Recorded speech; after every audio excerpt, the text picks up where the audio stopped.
Alright, alright, alright. Okay. I'm looking forward to this. We going good?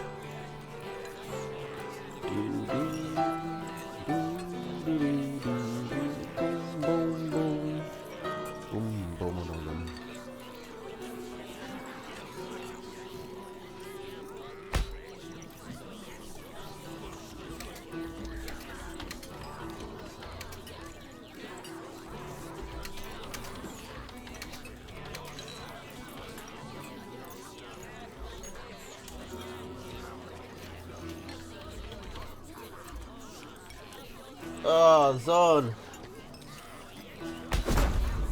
Too early to sleep.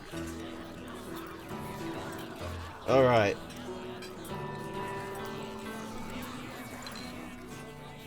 Let's go. Okay, TNT Championship. We're starting off live with Mochaccino versus Coloru. Mochaccino, driving force behind the championship. Good to see if he can be interesting to see how well he does in it. And Coloru's just Coloru. Not really got any idea what he's going to do. And he's starting off with Wolf Badger, so this is going to be fun. Alright, so Mochaccino as Bellified with Squirrel Lizard, Falcon, Skunk Owl, Machine Gun, and Coloru as Hopper on the left with Squirrel, Pigeon, Falcon, Badger, Wolf, Barbed Wire. Now, what springs to mind immediately is that Coloru is lacking any sort of AoE. He doesn't have anti-tier 1 would be better. He doesn't have skunks, he doesn't have chameleons, he doesn't even have toads. So if Mochaccino just amasses a huge amount of squirrel lizards, Coloru could be in trouble. This is on the new patch, as all games are now. And the Falcons, I don't know what the Falcon Badger matchup is like nowadays. Falcons, I wouldn't call Badger a Falcon counter, but it's certainly a lot more even. Falcons having their DPS reduced means it's much harder for them to just gun down the Badger immediately. Alright, hello, Obstruction. QQ, Mamu, and everyone who's just lurking. Welcome.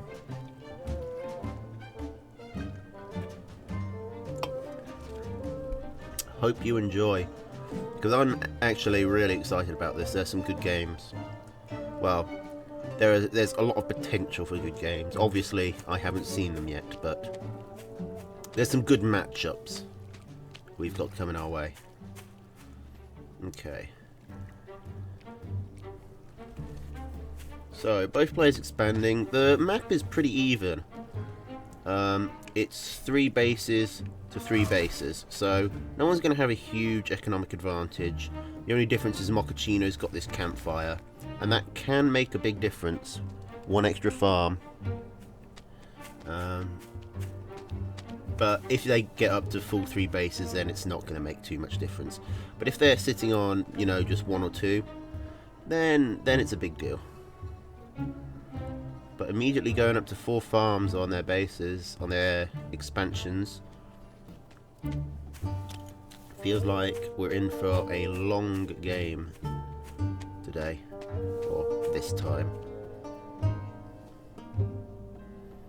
Barbed wire getting set up, barbed wire. Interesting to see barbed wire being used. I mean, ever since it's been reduced to 10 food rather than 20, it's definitely been a lot more prevalent. Okay, and here comes Mochaccino. Is he going to scout the tier 3? He should. Oh, no. Yes, he does. He scouts the wolf. I think the wolf was put down at a reasonable time. I don't know if Mochaccino can really push in with what he's got, especially not with all this barbed wire. He's also got to push up a hill as well without any high ground vision. So DML is predicting a 3-2 for Kolaru.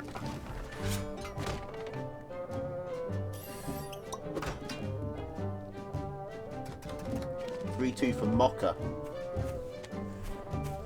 Blue Coon, I'm scout. I am the ultimate scout. I can literally see everything. I can see more than anyone else.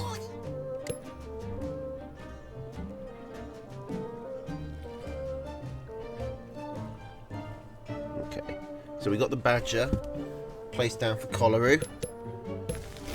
Speaking of scouting, has Mochaccino seen that? He has. What has Kolaru scouted? Kolaru is slight possibilities having some problems.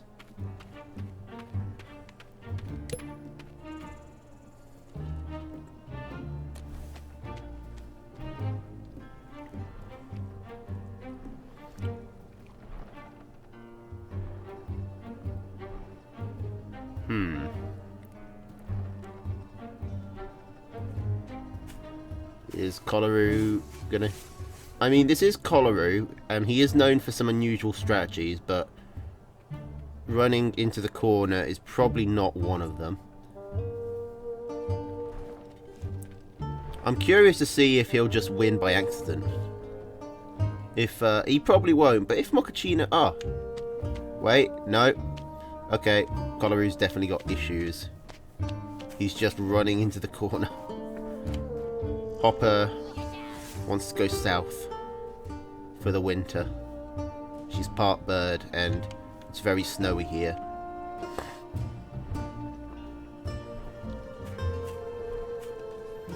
Floating a lot of food.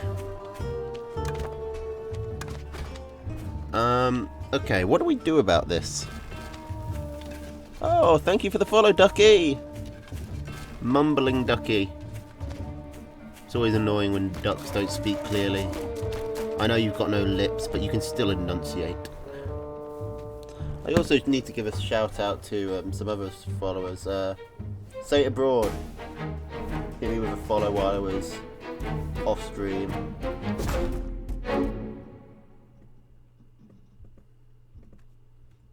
And MG Bastian Steinschweig. I think I didn't even say hello to Good Guy 3. Oh, Mamu, thank you. Glad to see it. I'm guessing Kolaru just crashed or DC'd or something.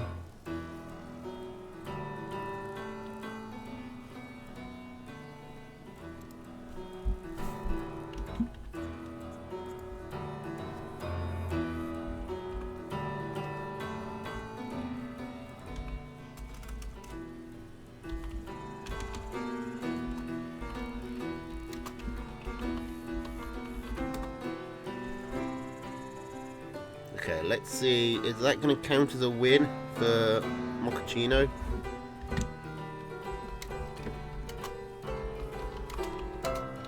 We haven't had a single fight yet, so...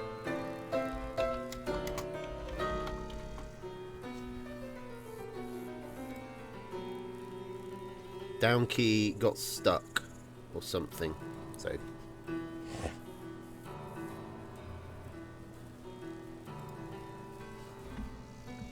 Okay, he's saying no.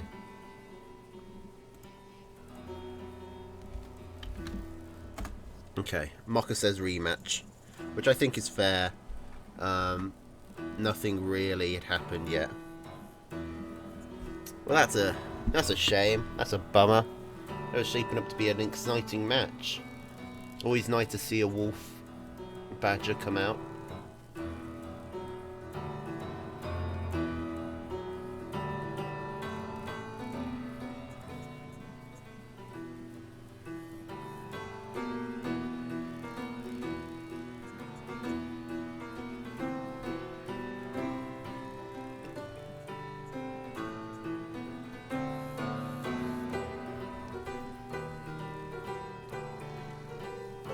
Someone watched Jet's episode. I actually haven't seen Jet's episode. I haven't even seen Delphius's. I actually haven't watched any of the stuff yet.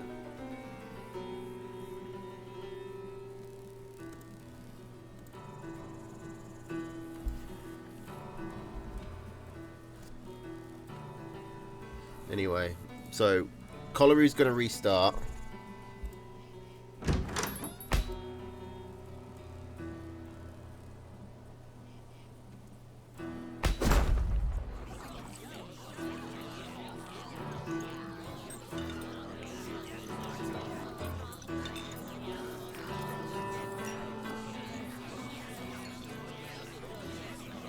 And we're going to go again. Kolaru changing up his loadout makes sense. He's lost the element of surprise. Mochaccino staying mostly the same.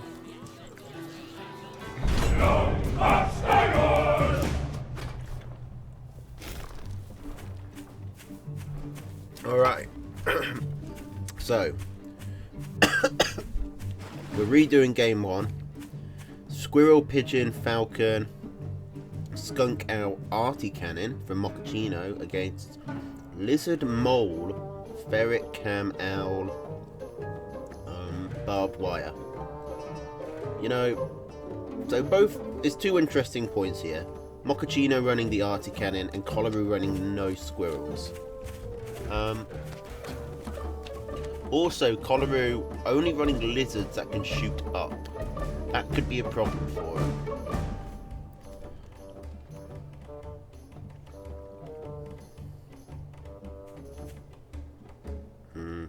Okay. Map-wise, I say it's probably Kolaru favoured. Most of the mills are on his half of the map. If you split it, if you imagine a line going from corner to corner here, most of the mills land on Kolaru's side. If he takes, say, this mill and starts putting down barbed wire, he can hold a pretty good defense and either force Mochaccino to walk through it or walk through the water. Mochaccino has scouted out those moles, but Kolaru isn't going to stick to them. Mochaccino's got a very safe base here, and he will be able to arty creep if Kolaru tries to maybe take this and shut Mochaccino out. Some artillery's... Ooh, instead he's going to be the one to move forward aggressively. I like this. This is going to be a very good location for an arty if we can get it up. It's going to shut Kolaru out of this mill, and possibly even this mill. Oh, but he sells. Instead, I think he got a scout off, saw all the lizard warrens that Kolaru had built, and now realises that he can't hold with the army he's got at the moment.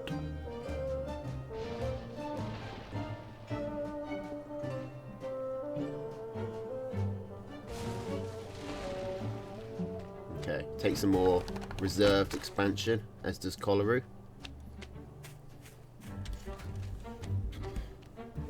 So I'm really excited to see how Kolaru's deck does here, because it kind of feels like this has been, like, for the first time, squirrelless decks are actually kind of a thing. They're actually pretty reasonable.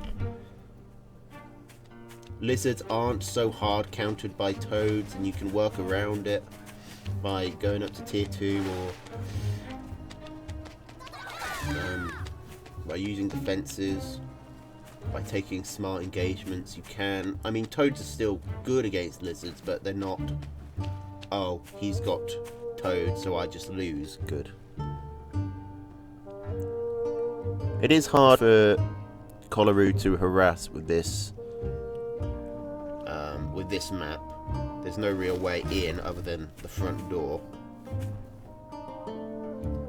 So the lizards are going to basically be coming down to just a straight up fight. And I don't know, they could do well. I'm curious how they do with the moles backing them up. But I think the moles are there more as utility units rather than to actually be used in the fight. They're not really supposed to combo, I don't think. Okay, so Owl is building for Mochaccino, and that's going to give him some serious value. Did Kolaru ever scout that? He did not. And we got some cheeky poking going on here with the ferrets from the low ground, but Kolaru can't really get any decent vision on it without any flying units, so he's in a bit of trouble. He's not really able to get it done. He might be able to do it this time.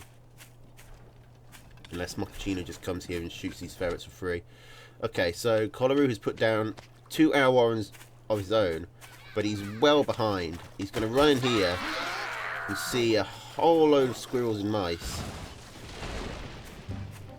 And I don't know if he can hold this. He's got the tier 2, but ferrets are basically a non-issue with Mochaccino's loadout. The mass tier 1 with the owl, the ferrets aren't going to be doing anything useful. The chameleons are pretty good, but without any pigeons to heal them up, they're going to get overwhelmed. And lizards lose hard against mice. Mice basically are just lizards with better stats and for free.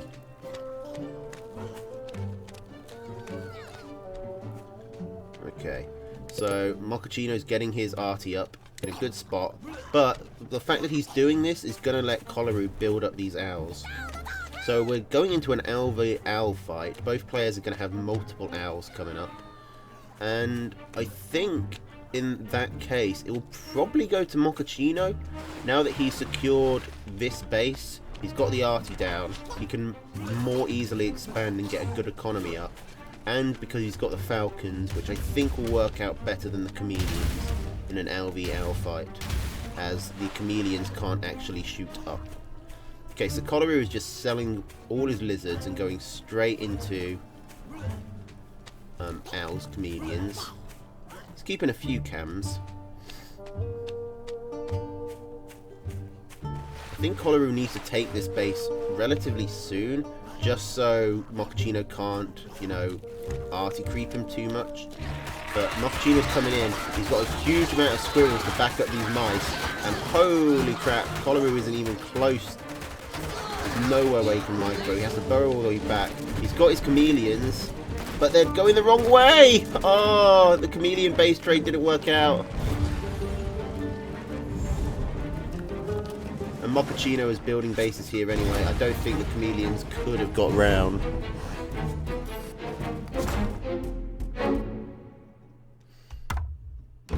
Alright, that's going to be game 1. 1-0 to Mochaccino.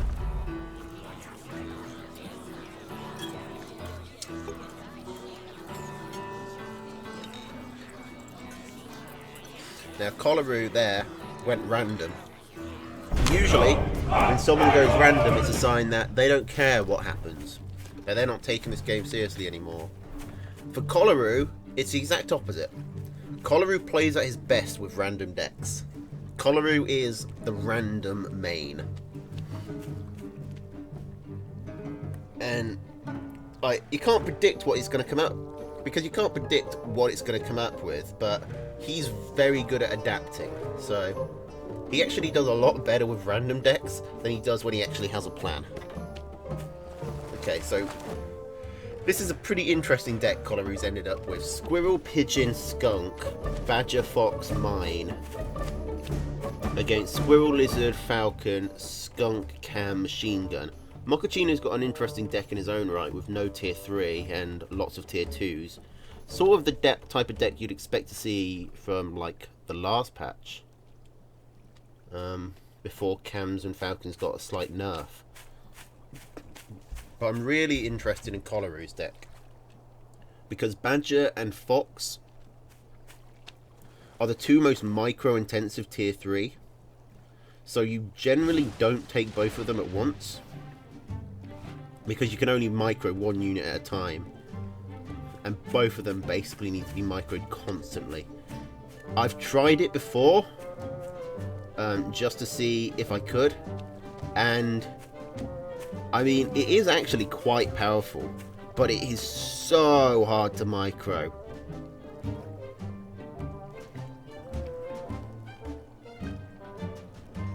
It is borderline impossible.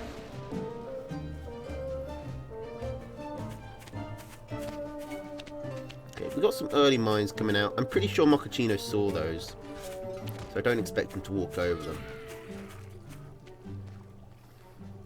They're kind of a waste to put down mines this early, but it does let Coloru go straight up to tier 2. If I was him, I'd probably just sell them. Recoup the 40 food, but it's not like it matters that much. It should let him play a bit greedier. This is a pretty even map. 3 expansions on this side, 3 expansions on this side, line going up here, splits them pretty evenly. In fact, this could almost be like a custom-made map. It's not quite symmetrical, but it's pretty close.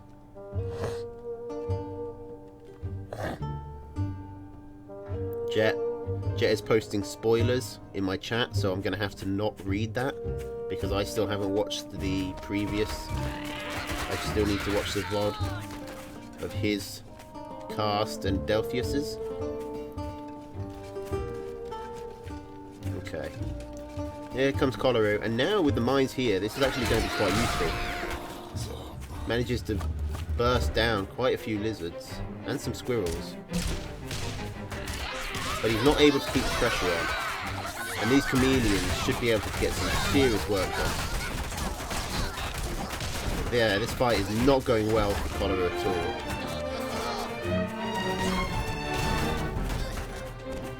Lizard just tanking those for the chameleons. Chameleon takes a bit of damage, but doesn't die, which is what you'd really want. I think Coloru probably needs to... I mean, Coloru lost a pretty decent amount in that fight. He's not out of the game, but he lost both tier 2s and Mochaccino didn't lose any, so he's definitely way behind. Actually, the more and more I look at this, the worse it gets for Coloru. Mochaccino is safe enough to just go up to 5 farms. What's Coloru going to do? Is he going to DC? Is that his plan?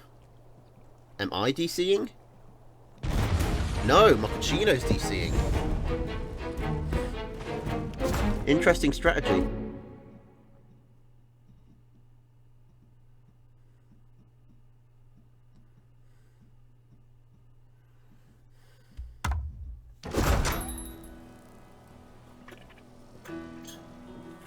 Now, I think Coloru should probably return the favour and give that a rematch, especially given the fact that he was losing.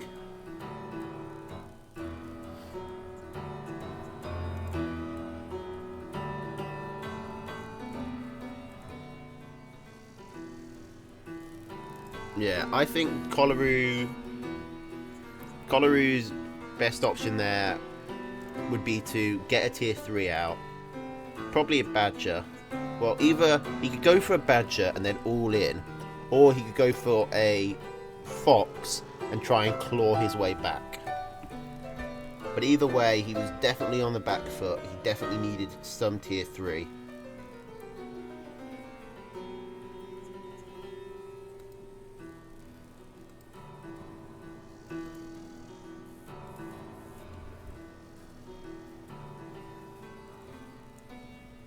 Yeah, Mochaccino. Is that Gustav? Like, I've never actually been sure.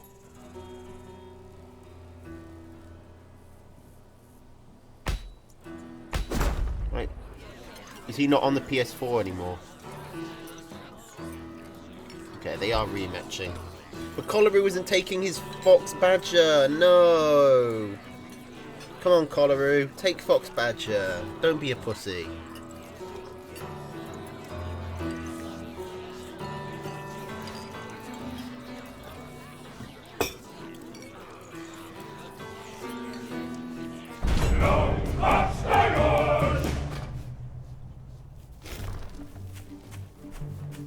Okay, here we go then. Squirrel, lizard, pigeon, falcon, skunk, cam from Mochaccino. Pretty similar deck he was running, except with pigeons rather than machine guns, so a bit more offensive.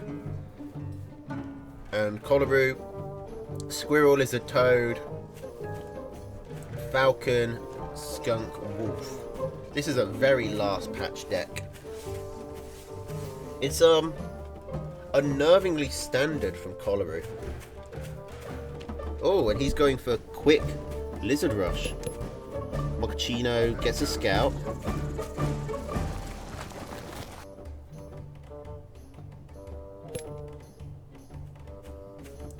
Puts down a Warren. Okay, 2 lizards can pick off a farm.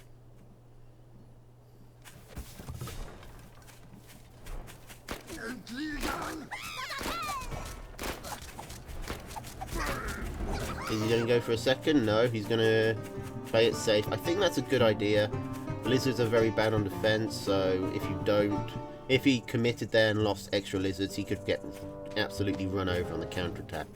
Which he still might. Mochaccino's going to come out with 6 squirrels, and Coloru so far only has 3 lizards. Okay, he's able to pick off this front runner. That's going to be helpful.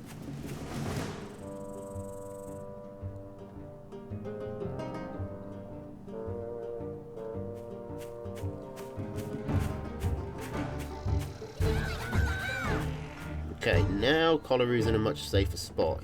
Squirrel Lizard is going to be pretty good, but he is behind in economy, even having picked up that farm.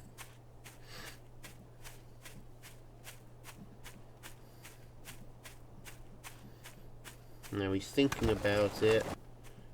His army value is just getting over, but the pigs are going to help if Coloru goes in, so it's probably not as decisive as it needs to be. Oh, that's a ballsy move. Mochaccino comes in. Scouts are building farms. They get sold for extra squirrels.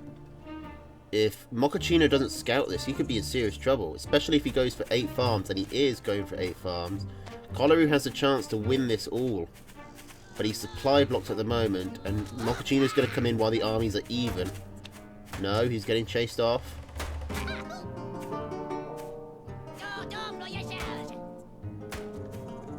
Okay. Mochaccino has a better economy. If he can just stay alive, eventually he'll win. And he does have the pigs helping out, although 1 pig is down. The 2nd pig is going to go down. 3rd pig is injured, but it's staying up. But Coloru is now the one with the economic advantage. But he's finally forced to retreat.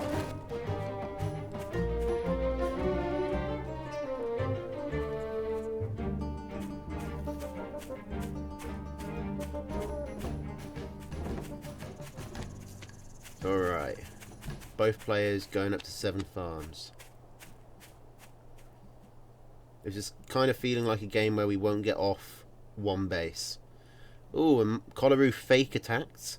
He makes sure Mochaccino scouts him moving his squirrels out, so he can pull back and get an extra farm up.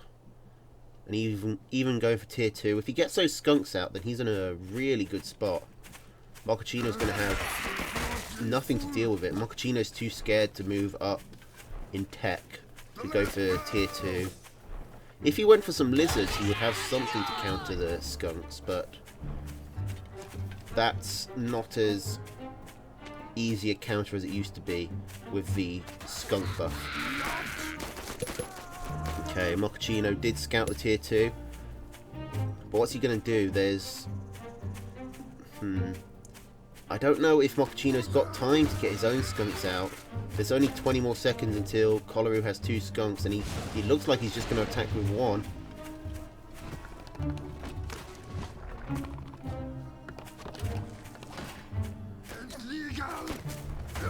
Okay, I think this should be where Coloru wins it. There's only 9 squirrels up for Mochaccino, and he just surrenders immediately. Doesn't bother playing it out. And it's 1-all.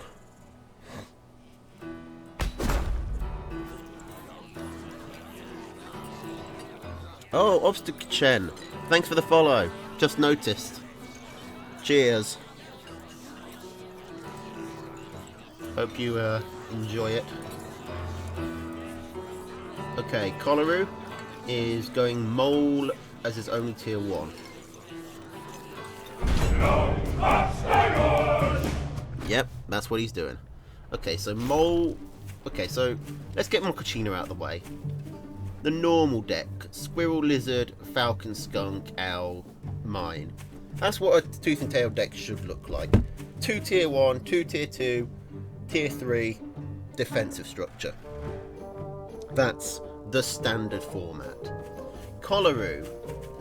Mole, Ferret, Cam, Snake, Wolf, Wire.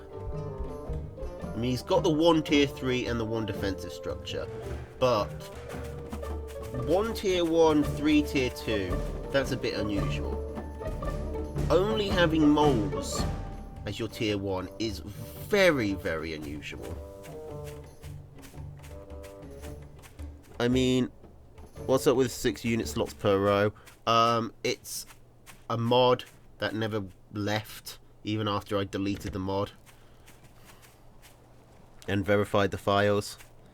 It's a bug that's just stuck around and I can't get rid of it. So, you know, I'm just going to have to wait for Tooth and Tail to release their extra units DLC. Okay, so Kolaru's going to have to go straight to tier 2.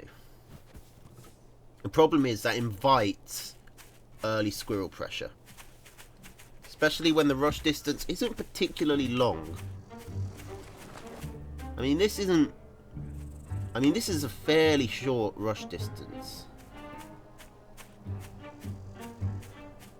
And now that early squirrel pressure is coming, Kolaru doesn't really have an answer to it. He's getting the snake out pretty quick. He actually went for the tier 2 on 7 farms. And 1 snake will be able to hold this, but it's just a question of whether or not he loses. He does lose a farm. Snake isn't able to kill all of them, but he's going to get quite a lot of units. And now that the snake camp is up, I'd say Kolaru is definitely ahead on army. I've seen some skunks come out for Mochaccino, but I mean, skunks are pretty hard countered by snakes and cams. So it's looking alright for Kolaru now that he's survived that early attack. The real saving grace for Mochaccino is going to be the lizards, which the moles will actually be able to answer.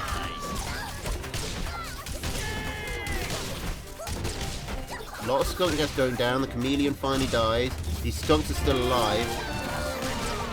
Oh, both the skunks still alive. Kolaru went for the tier 2 Warren rather than the tier 2 themselves. I think that was a big mistake. I think if Kolaru had got the tags on these skunks, he might have just won the game right there. Now this is where Kolaru's especially vulnerable. He's going to be fine in the attacks, but the rebuilding phase, it takes him, because he's got no tier 1, it's going to take him 20 seconds to build a unit. Okay, he's got his chameleons, he's getting extra chameleons as well, which, you know, makes perfect sense because he's up against lizards. But he's actually moved his chameleons away. I'm not sure why he's moved them down here.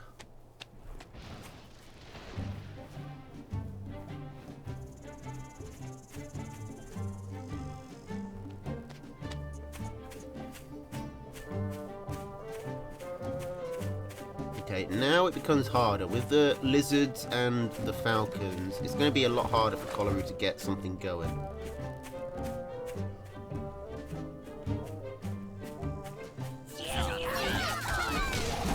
Surprise! Chameleons, and they don't really get anything done because they're too busy looking for tiles. That's a 60 food drop for Kolaru there.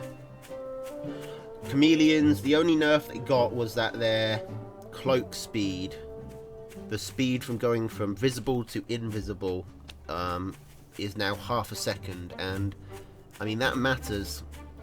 If it used to be, I think, a quarter of a second, so it's quite a big difference. think those chameleons definitely would have got away unscathed if they had been able to cloak faster. Well, not unscathed, but they would all be alive. Okay, so Cholera is actually ahead in economy now. I just don't think he could win if Mochaccino moves in. Oh, he's going for a tier 3. That could change things. Oh, and that's probably not what Cholera wanted. He sold his moles at the worst time. How is he going to hold this? He was already below on army. I think the lizards just overwhelm him. Yep. That fight didn't go as badly as I expected it to, but still went pretty badly. The selling the moles was just terribly timed. He sold it right while Mocha was in the middle of his army. He got to see everything. Okay, so the bot predicted a 3-2 for Mocha. So we need Cholera to win another game, if that's going to be the case.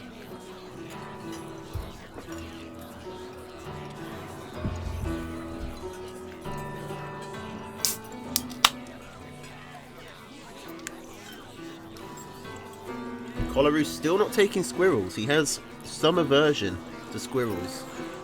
I don't know whether it's just pride or what, but yeah, taking moles as your only tier 1 was always going to be a risky venture. I think maybe with machine guns or something as his defensive structures, it would have been better, but wire and lizards don't really work well together. Alright, so Mochaccino.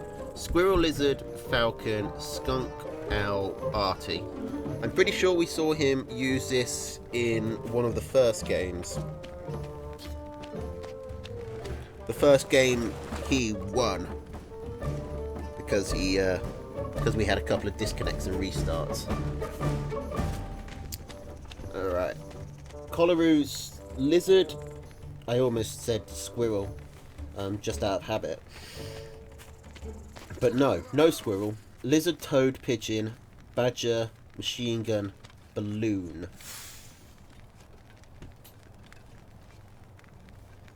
I kind of like this deck from Cholera.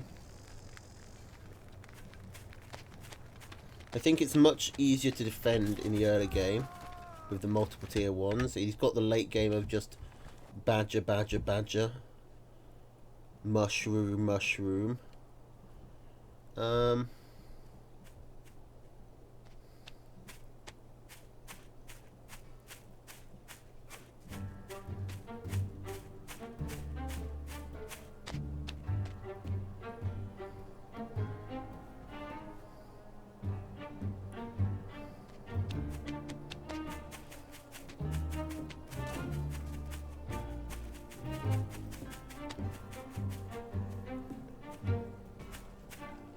So, Badger beats Owl pretty confidently, also beats Skunk pretty confidently, and it beats Arty pretty confidently. The Squirrel, Lizard, Falcon is where Mochaccino's real saving grace comes from, but I think the Toads from the Toad Lizard combination from Cholera might be able to compensate for that. Oh, here we come, the teams. Are we even going to get to tier 3? Lizard versus Squirrel in the early game. There's always a bit of a coin flip. Oh, and it goes in the way of Mochaccino. And that's just GG. I think Cholera could have played that out, but right on his doorstep, that was probably going to be...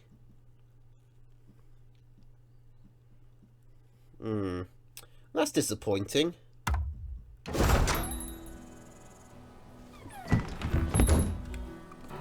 Alright, so 3-1 to Mochaccino. All these games are best out of 5, so that's a shame.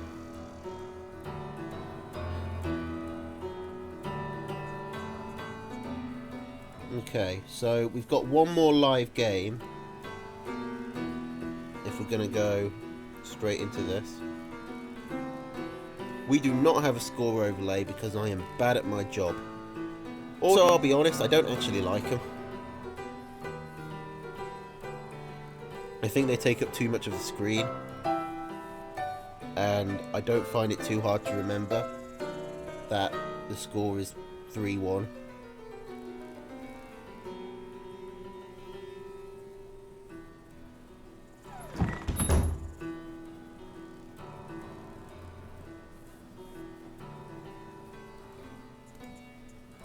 Okay, so now we've got Jet versus Jacoby coming up. Mochaccino should be sending both of them the password.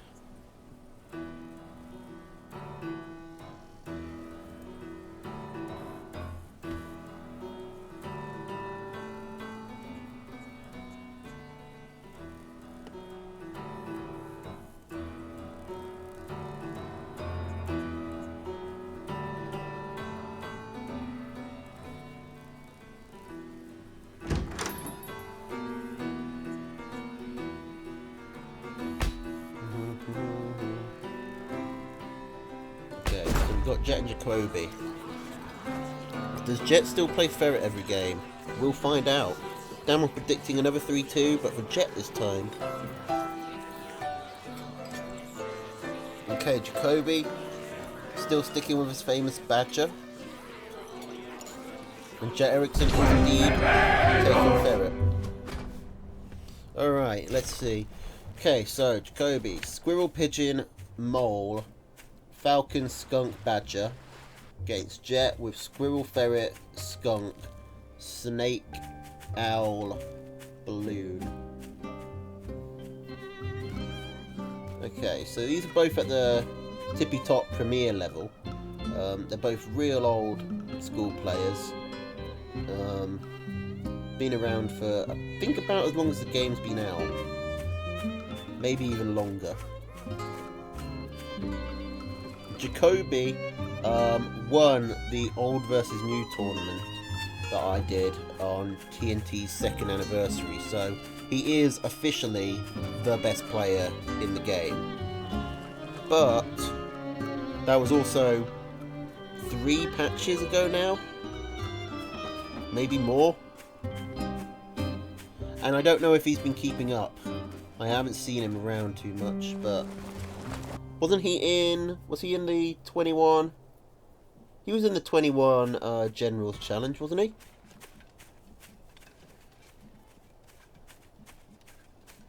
Anyway, Jet. Everyone knows Jet. Everyone hates Jet. But they love that they hate Jet. And Jet loves that he's hated. So it all works out.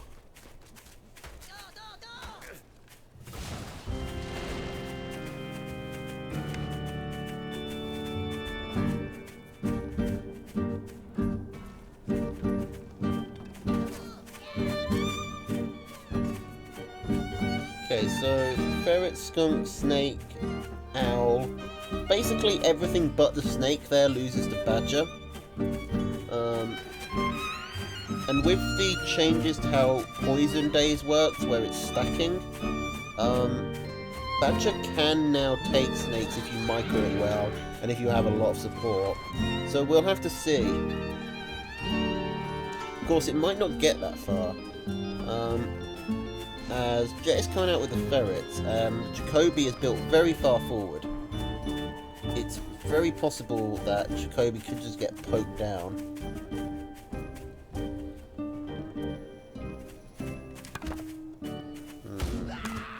Jet well ahead in army at the moment, as Jacoby's trying to get up 2 tier 2 Warrens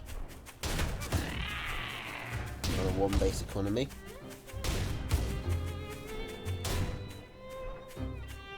Jet's got a much safer base to expand to here, and here, and here. Whereas it's a lot riskier for Jacoby. I mean, this base would have been a lot safer. This is sort of taking a risky base first, so you've got like you've got this one for a rainy day, you know, when things are actually tough. The assumption that, yeah, this base is riskier, but I'm more able to manage that risk right now than I would be if I was trying to expand into like a huge army that Jet had. And the late game.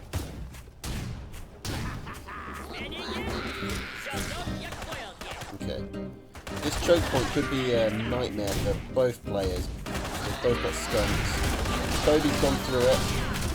And he had his skunks up first. He's also got falcons, so if he just gets the squirrels down, there's nothing that shoots up. He's got moles coming in to support. And I think he might just win here. Now he's on the high ground, and Jet can't actually get up. His commander goes down, the snake is up. I think this is Jet's chance to turn it around. Okay, Jet does chase it off, but he loses a farm. He loses some warrens, quite a few warrens. He's lost all his squirrel warrens. And Jacoby's still on a good footing. And Jet surrenders. I don't think that's a good idea. Wait. No, Jet didn't surrender. Jet left the lobby. I was about to say, Jet could have come back from that. Why would you bother...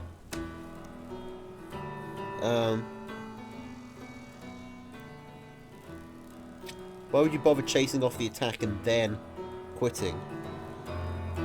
Okay, so there have been a lot of DCs lately. Even with people who've like got perfectly fine connections. I think something's gone wrong with the game servers. Are we going to rematch it?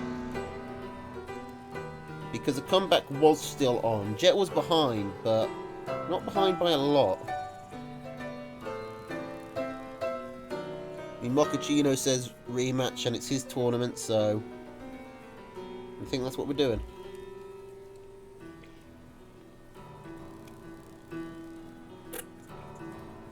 Also because I want to. Be fun.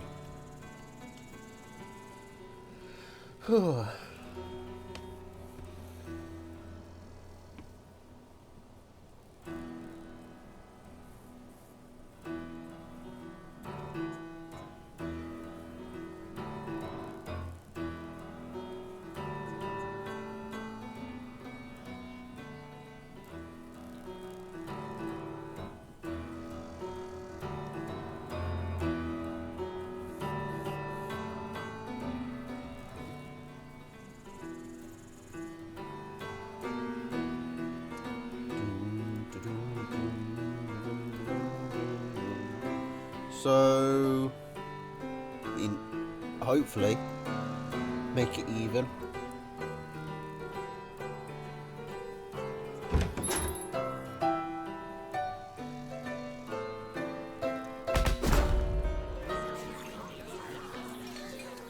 Okay, they're both going to go with the same decks? Looks like they're both going to go with the same decks. I don't think that's part of the agreement. I think both of them would just go with these decks no matter what. Alright, so here we go. Squirrel, pigeon, mole, falcon, skunk, badger against squirrel, ferret, skunk, snake, owl, balloon. Now, this map is, I mean, not particularly better or worse in any meaningful way. Jet should be able to take this mill without any problems. Jacoby should be able to take this mill without any problems. I think Jacoby probably gets up to 3 mills easier. It's going to be hard for Jet to take this one. So I guess this map is a bit more Jacoby favoured. But it's not ridiculous, and you can call that Jacoby's advantage for, you know, Jacoby's advantage for not DCing. It's only fair that Jet takes some penalty, right? This map looks very hard to lizard harass on. I mean, I suppose it would be, but there are no lizards, so it doesn't matter. Also, I don't think it'd be that hard. If Jet had lizards, then he could come around here, get on this base, or come down here in the back. And if Jacoby had lizards, then he's got, yeah, he'd have to get over water, but he can come up around, he can either come up through here, come around here, or go all the way around back here. So I think this is an alright map for lizards.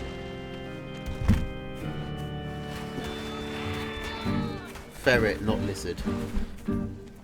Yeah, your words are very bad. Bad for ferrets? Yeah, definitely bad for ferrets. The water and the high ground is going to make it difficult. There's not an easy place for Jet to sit with his ferrets, so he can shoot. The falcons will do well because there's a lot of water that they aren't slowed down by, and they're going to get high ground vision for the rest of Jacoby's units.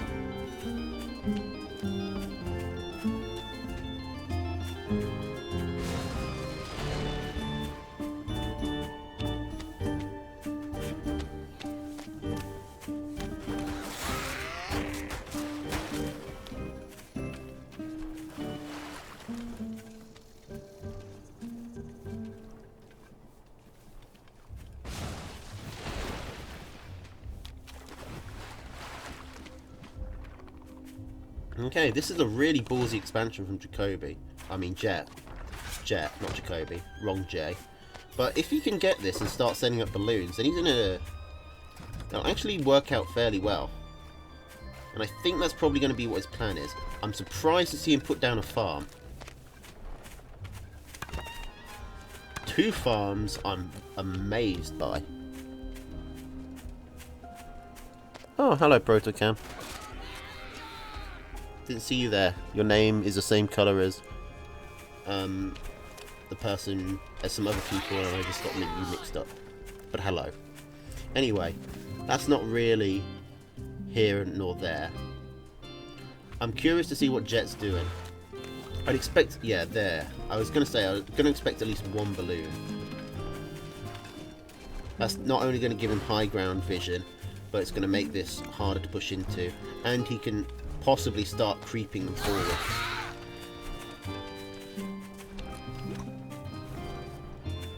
And this is going to let his ferrets actually poke as well now, because Jet has really solid vision.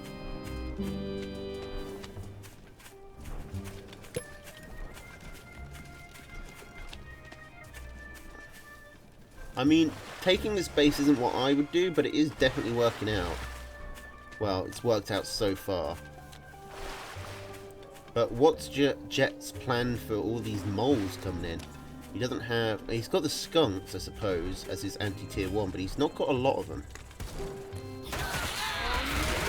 Okay, here we go. The balloon's going down. It looks like it's actually going in Jet's favour, even though the farm does go down. I think Jet possibly could have pushed there, but he's not going to. But he might give him enough room to start ferret poking. Manages to force a cell on the Warren.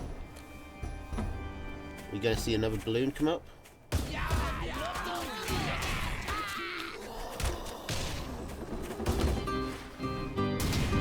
I think that balloon actually did really well there. I'd like to see Jet put another one down. He's going for skunks, which again makes sense.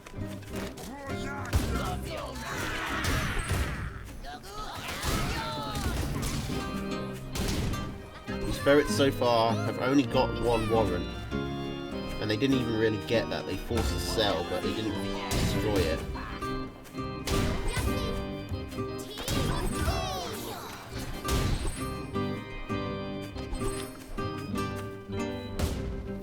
Okay, Jet's trying to combine. Okay, good, that's good. He's trying to combine the snake and ferret poke. And he does get a skunk for his trouble.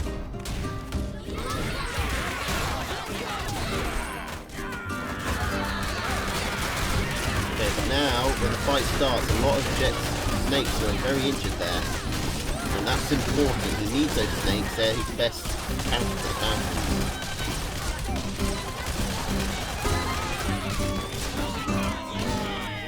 Okay, that fight definitely went in Jacoby's favour. The farm goes down again for Jet.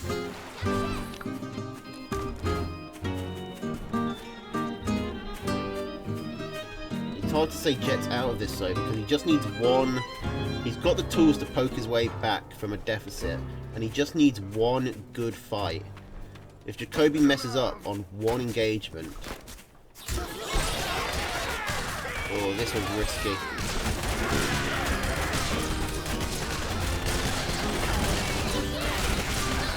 Jet should not have been trying to cope with that. And that fight looked pretty decisive. 2 farms go down. The army value. Jet just can't catch up. Jacoby's putting too much pressure on him. He's steadily forced to sell.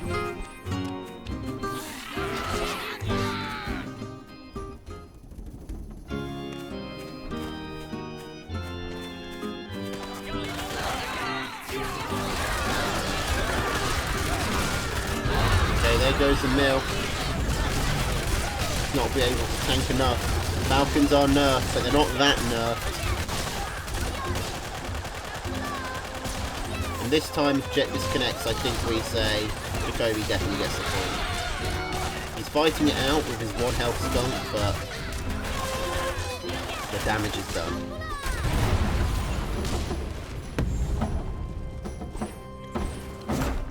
Gentle called it. It's 1-0. It's 1-0 to Jacoby. And I don't know if it counts as calling it, if you call it after it happens, but I suppose that's a gentle delay, in effect.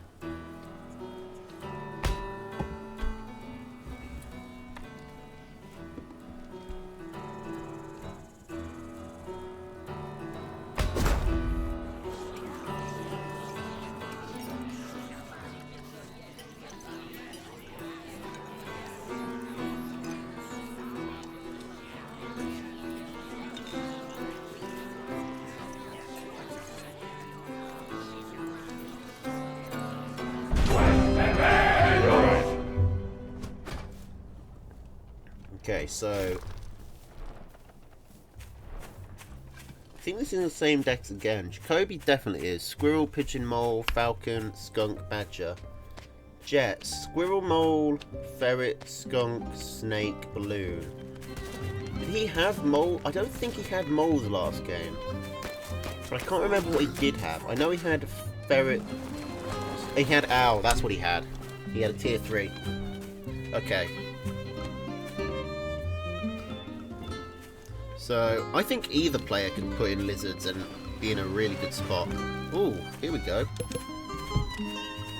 Some early mole shenanigans. And moles build instantly. At least the first one does.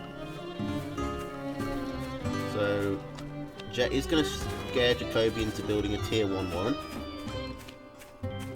But he's probably just going to go back and sell it, so he's not got much but a brief delay.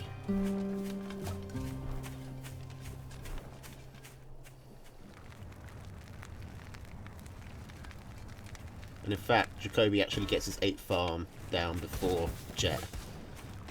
Because Jet decided to put down a tier 1 warren. Okay. Map-wise, this is definitely in Jacoby's favour. I mean, Jet has a pretty nice corner here. He can take this base, he's got the campfire, and then he can take this base and just hold on this corner. Nice and simple. Possibly then think about expanding over here into this base and this campfire.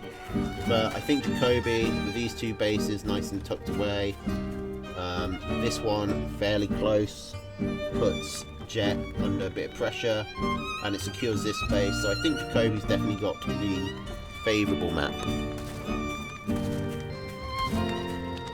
Jet should have stuck with 8 farm, yeah.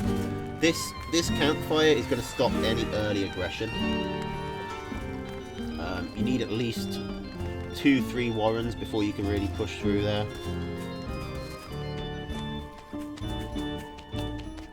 So Jet's fine to play a bit greedy. He didn't need the 7 farm warren.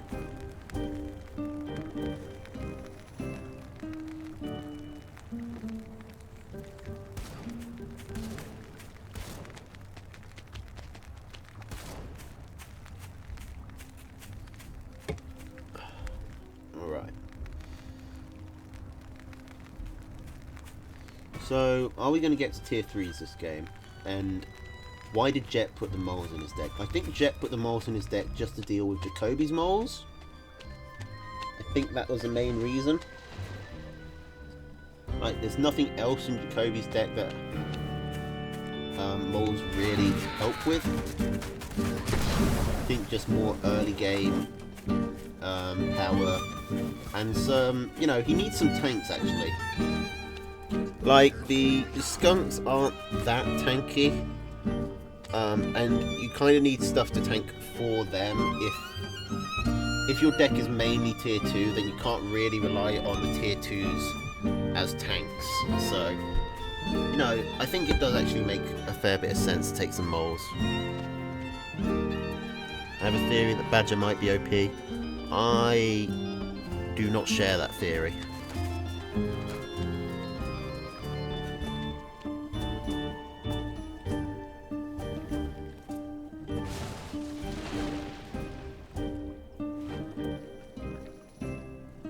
Badger can play against snakes, but it's pretty difficult, and you need and once you get up to multiple snake warrens, if you get up to 4 snakes, then the Badger's probably going to die, even with support.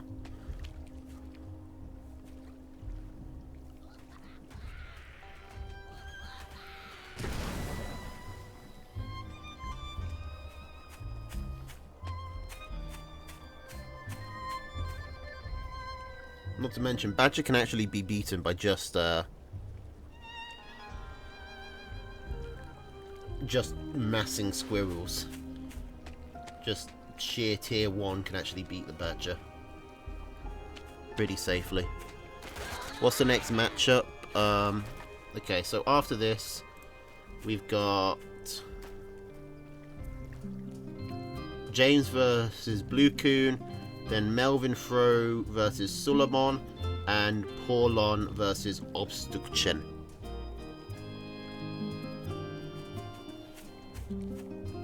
I think this is a pretty good series we got of games, so I'm excited to see how they work out.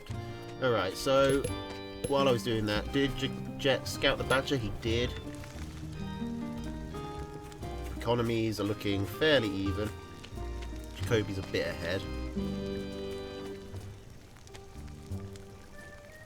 Surprised Jet is sticking with the ferrets. It's not what I would do if I was up against a Badger.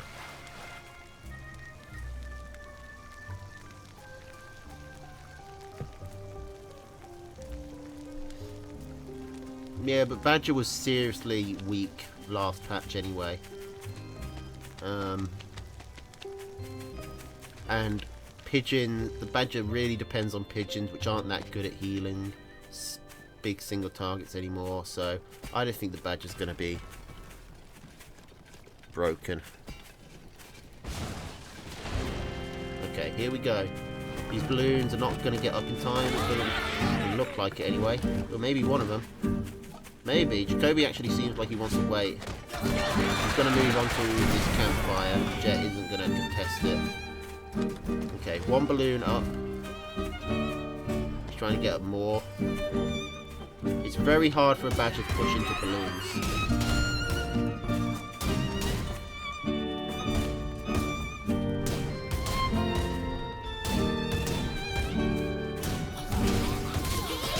Okay, here we go. Now, I think the Falcons are a problem. Poison tags going down on the Badger very quickly. And with the balloons, they've also got some burst damage. That fight goes very convincingly in Jet's favour. 6 snakes is quite good. People always say that snakes don't stack well, but I think they kind of do. I think Mass Snake has more potential than people give it credit for. It's got some legs, ironically. Okay, Jacoby's going for a second Badger. After the first one went so badly, I'm surprised that that's what he wants to go with. But Jet has sold his balloons. He's going to try and get them back up, but he's actually made himself quite vulnerable while he does that. It looks like he's able to fight anyway. This skunk gas is starting to have an effect. The snakes are steadily going down, and if this badger comes out with no snakes to poison it, then maybe there's a chance that it can get something done. But there's so few pigeons now, and it's still got to run into these balloons, which do massive burst damage. Okay, that's one balloon down at the very least. But now it's just a badger versus the world, and a badger can't do this by itself. The balloons by themselves are able to take down that badger. Well, not quite by themselves, but with a bit of help.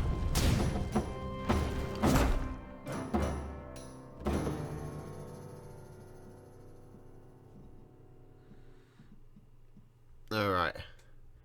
So, Jacoby, it's 1-1.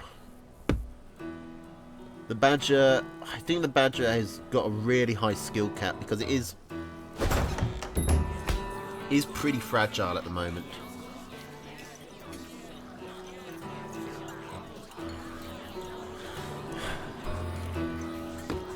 Okay, good night, Zon. Thanks for coming by. Sleep well.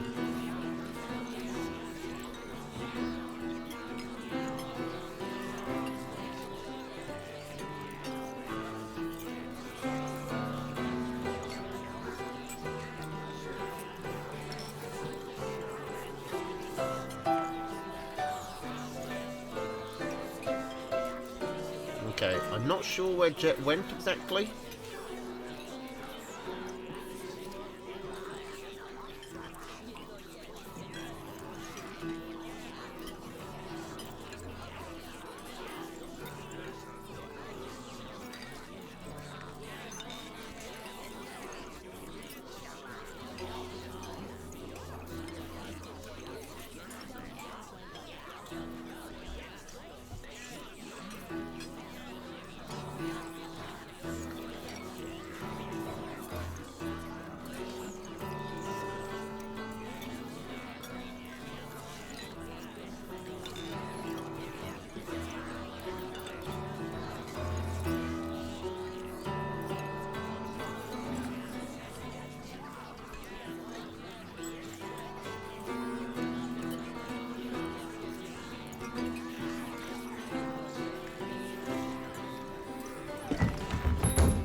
Now we've lost Jacoby as well. Jet can't join. Redo the lobby. Wait, Jet, just...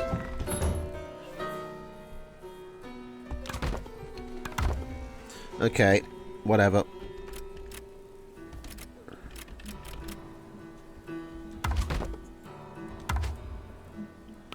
Okay, everybody pretend that you couldn't see the password.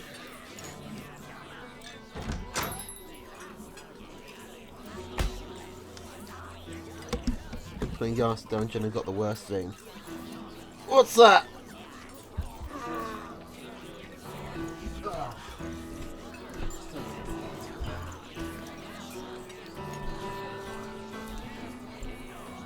There's a lot of worse things in Darkest Dungeon. Perfectionist Leper. That's pretty rough.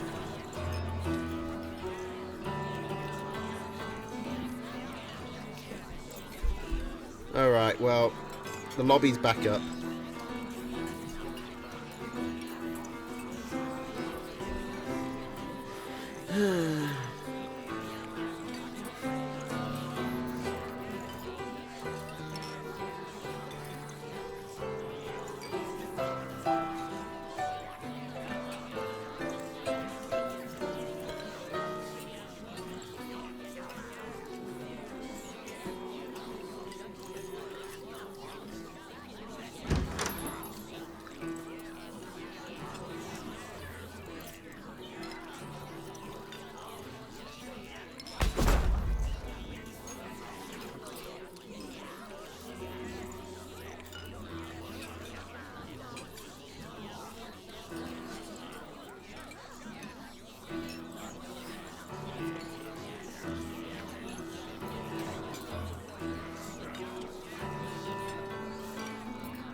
Here we go.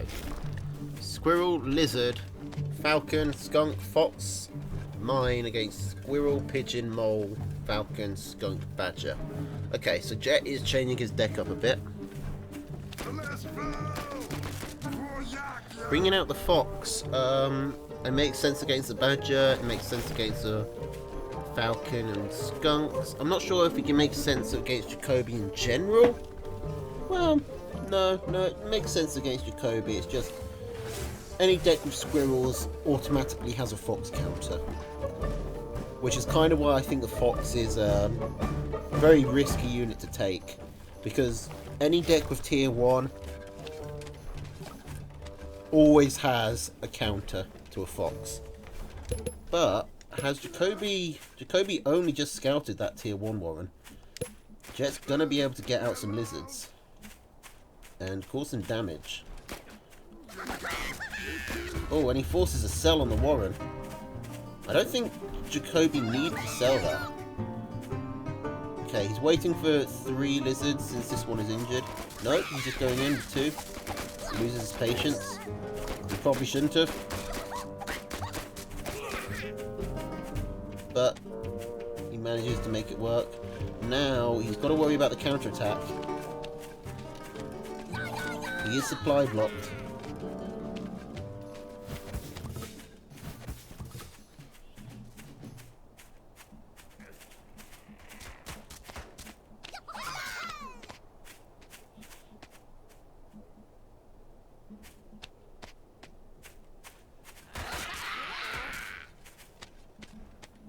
Okay, so Jacoby's still ahead in farms. Jet only got 1 farm there.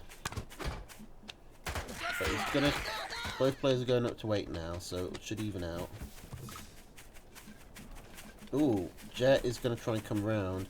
I don't know if he's gonna be able to get in on this pig. Not with Jacoby right there, he's not. I think the squirrels were close enough that they probably could have killed it. Obi-Wan Trokobi. Clever.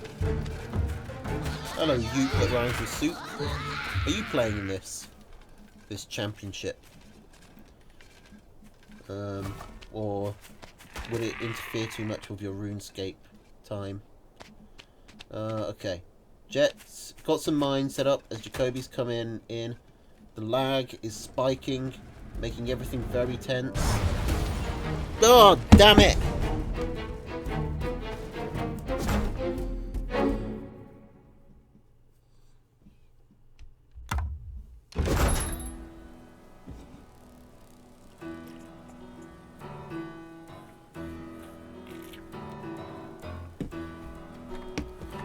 Ugh.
So, what is going on?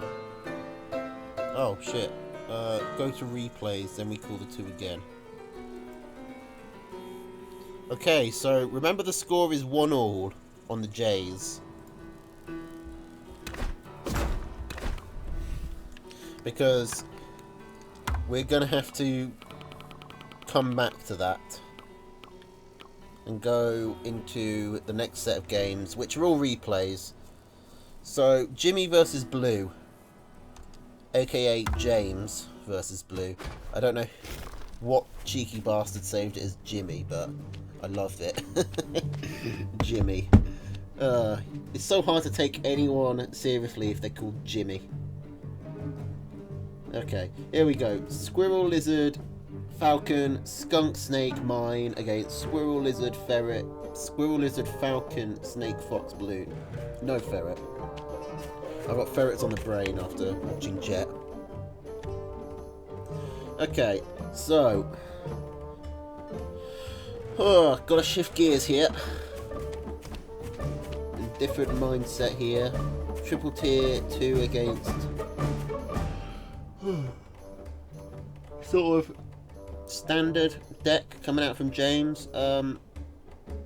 James has no real AoE, no chameleons, no skunks. He's got a lot of DPS though. Falcons, snakes, fox and balloon are all like highly focused DPS units, so it's a bit of a glass cannon build James has got going for him. He doesn't really have any tanks or any sort of area of effect or area of denial. It's just all raw damage. What happened to Jet versus Jacoby? I imagine I don't know. Jet disconnected again. I imagine he's probably having to reset his internet or something. Okay, James comes in a very ill-fated lizard rush, loses 2 lizards into a mine, and then just goes home.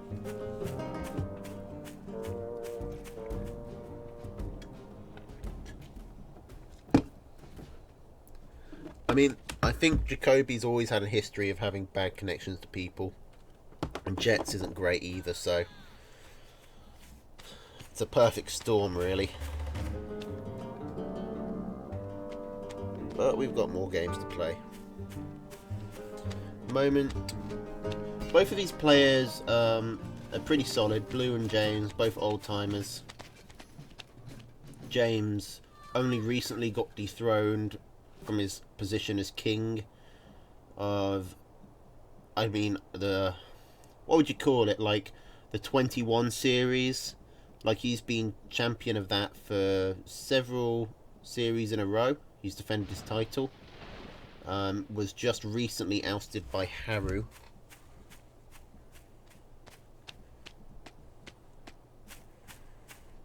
Then we'll call 3-2-3. You mean Blue Coon 2, James 3. I'm guessing that's you're going by the way they're set up. Anyway, yeah, both of these players are also known for occasionally taking some weird loadouts. Blue likes to take triple tier 2. He does it pretty often. And James is running Toads like 3 patches ago when Toads were awful. I think that was kind of when James was definitely the best player, though. He was practicing really seriously. I think he's fallen off a bit since then. He's still good, but he's not. He's not been, you know, training day in, day out.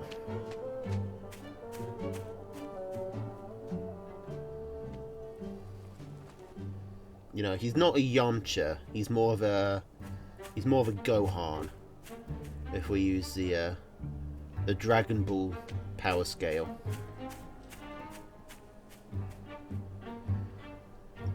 Always a chance that he could wake up and get one big power boost and become the strongest in the world again.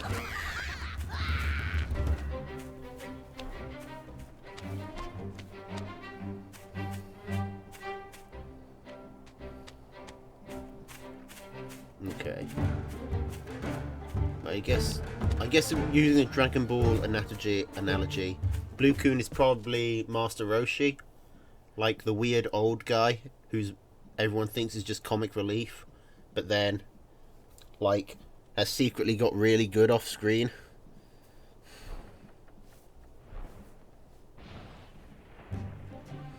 Okay, so Blue Kun comes in with his chameleons, picks off a farm, and runs away. I probably should have mentioned that at the time, rather than trying to fit these people into, like, rigid character archetypes, but the character archetype thing seems a lot more fun. Oh, and we've got a fox building. Yes, we've got a fox building. I saw that being placed down and I just didn't register it. My brain isn't working too good. I need some tea. Okay, now did Blue Kun scout this out? He has not scouted the tier 3. And tier 3, if you get the tier 3 down... If the tier 3 remains hidden long enough for the actual unit itself to start building, I think it's a pretty good tier 3. Because now Blue Kun doesn't really have time to tech into something to counter it. He's already got a pretty solid counter with the 18 lizards, but the 4 falcons is probably something he wouldn't be taking if he knew about the fox. Now I'm wondering if James knows about these mines, or more importantly if he remembers about these mines, because there's a chance he could just run his fox straight into them.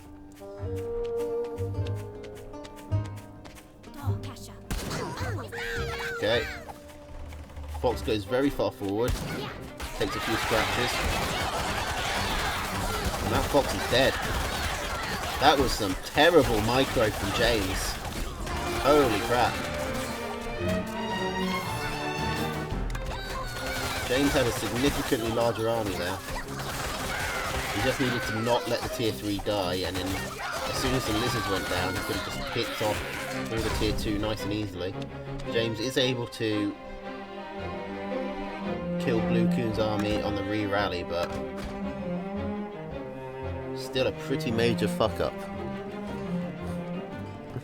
That was not good micro.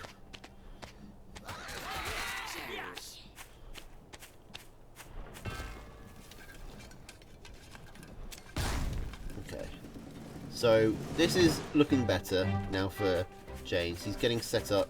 He's a couple of farms behind, but he's trying to even it out.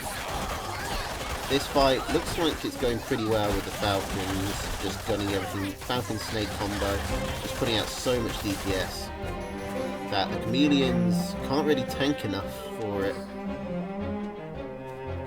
You'd think Falcon Snake wouldn't do so well against Mass Lizard, but apparently it does. It's doing a lot better than I thought it would. Okay, Fox is back. The balloon did go down, which is a bit of a problem. The balloon would be very useful. It would also kind of look cool in that. Very aesthetically pleasing. Okay, we're seeing more Fox micro. The Fox is taking damage, and holy crap, James. Holy crap.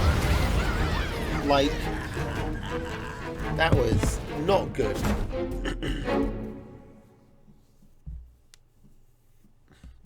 Okay, so that's 2 major miss micros from James, where he just apparently forgot to micro his Fox. And he loses the game for it. I mean, it's perfectly fair. He decides, you know what? I'm not going to run the Fox this time.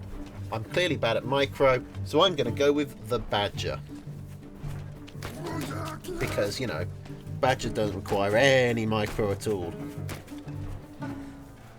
Alright, well, we got Squirrel, Lizard, Falcon, Cam, Snake, Mine against Squirrel, Pigeon, Skunk, Cam, Badger, Mine. I kind of think James going for a Badger is the worst decision he could have possibly made. Okay, let's look at the information that James has available to him. My opponent is going mass lizards. He's running falcons. He's running snakes. He's running mines. My micro is not on point. All of those are 5 solid reasons to not take Badger. Any one of those would be a good reason not to take Badger. Having all 5 of them is just a recipe for disaster. If this Badger ends up working for James, I will look like an absolute idiot, but I mean, I think the chances of that are slim.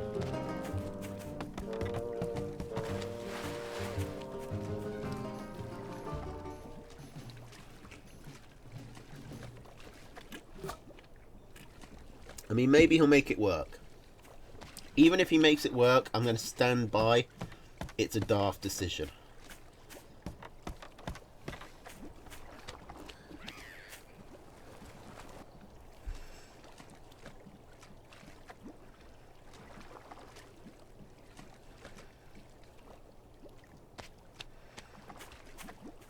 Okay.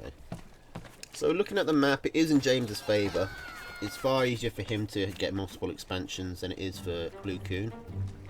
You can take these two pretty easily. Blue Coon really only has this as a safe mill. With the lizards, he's got more map control, so I think he could possibly take this one. And if he takes this one, he can probably secure this one if it comes down to it, but I think he'd be more relying on like sneaking this out rather than just taking it brazenly.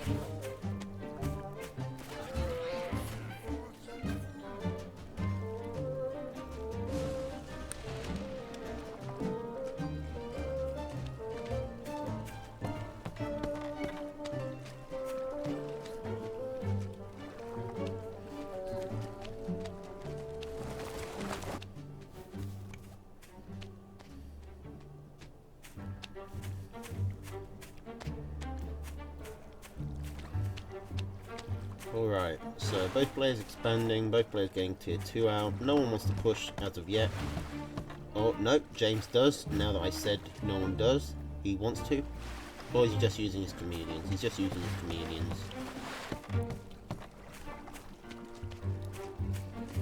I mean, why would you want to push over this? You're going to be pushing over water and up a hill. It's really risky. So I think both players are just going to sit back and eco up for quite a while.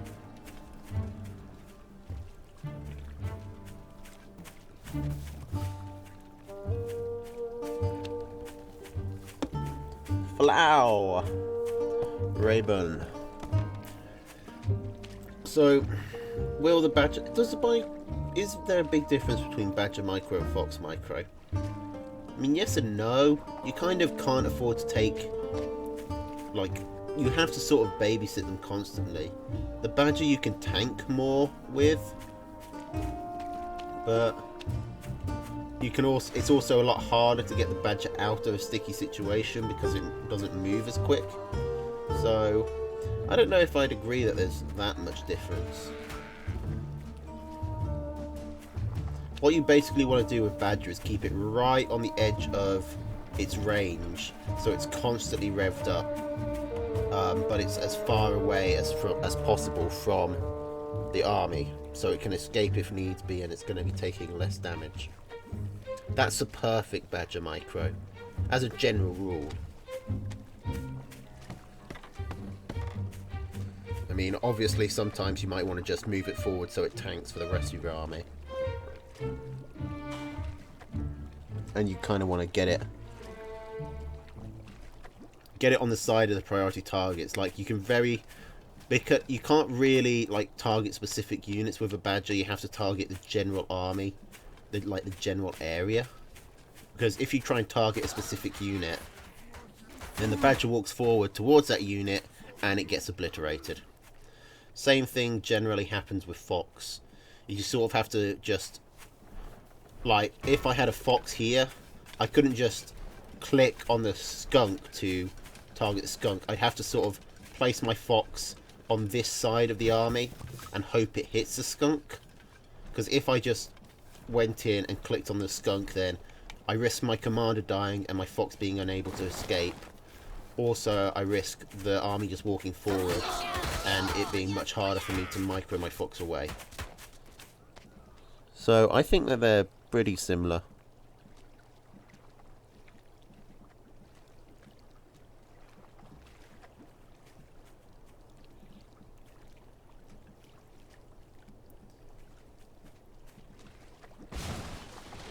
Okay, so Badger is out. Army is looking pretty solid for both players. 4 skunks, 4 cams against 4 cams, 4 falcons. Then we got the 2 snakes and a handful of extra tier 1, like about a dozen. Tier 1, 6, no, half a dozen. Well, it's changed now because people are selling armies, but Blue Coon is looking pretty good. A second Badger coming out for James. That's looking dangerous. Both players just trying to expand to a 3rd farm. Blue Coon, with these mines, is going to be able to secure this space, it feels like. The choke point, though, will probably help James. This is probably advantageous terrain for James because the skunk gas will fill up these choke points really quickly. The cams can stay in there and they can do a proper, like, 300 shield wall, and you've got the Badger behind that just putting down loads and loads of fire. So I think this terrain is probably best for James at the moment, which is why I'm actually quite glad to see Blue Coon be more aggressive with this expansion and push forward. Gets him past this choke point into a bit more of an open area, gives him some high ground to work with. Like, he doesn't have to worry too much about James coming this way, even though it looks like that's what James is doing. Because, I mean, because of the water, it's really hard to get a large army across here. Now, what James is doing is just moving his Badger, which is a really risky move, because stuff like that happens. But, I mean, it nearly killed a pig, so there's that.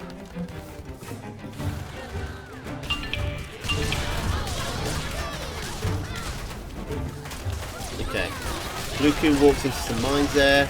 James turns a favour. This Badger micro is a lot better. It finally gets some tanks on it. It's not being kept alive, but it doesn't matter. It's tanked so much damage, and there's another Badger on the way.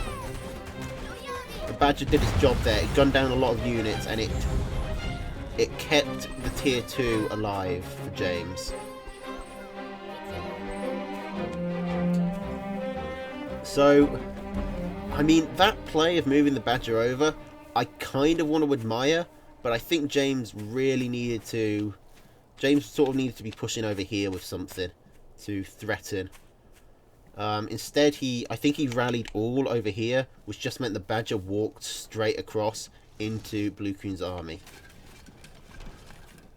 It was a big brain. It was the type of play that's too smart for its own good. You know, James sort of played himself there.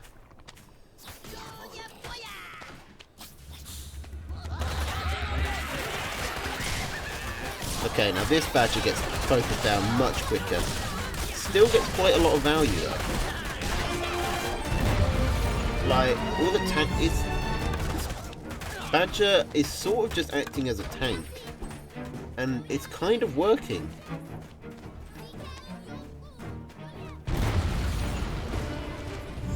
It does gun down... It usually guns down a lot of tier 1 and some chameleons before it dies.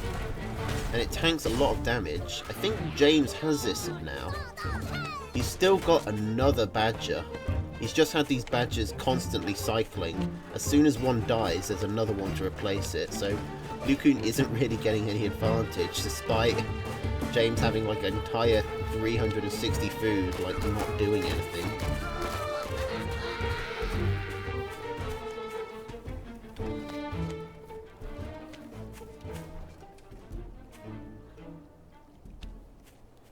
I wouldn't say he's losing them for free.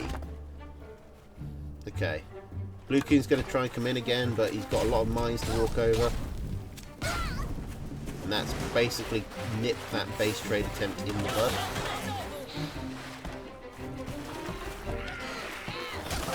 Okay, I can't see this fight going too well. Here, the Badger isn't even dying. The Badger doesn't even need to sacrifice his life. And James takes it. That's going to be 1-all. The Badger actually kind of working for Jimmy in a weird way. I mean, not working as intended exactly, but working.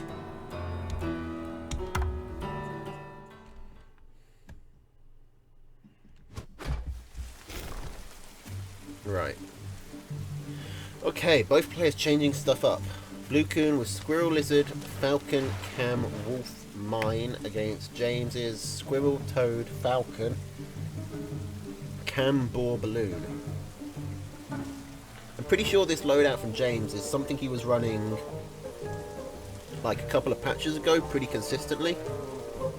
I'm pretty sure this is the deck James took to get him to the top of the 21 series,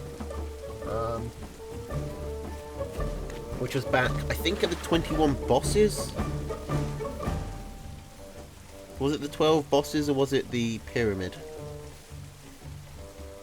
No, James won before the pyramid, which I think was the 12 bosses.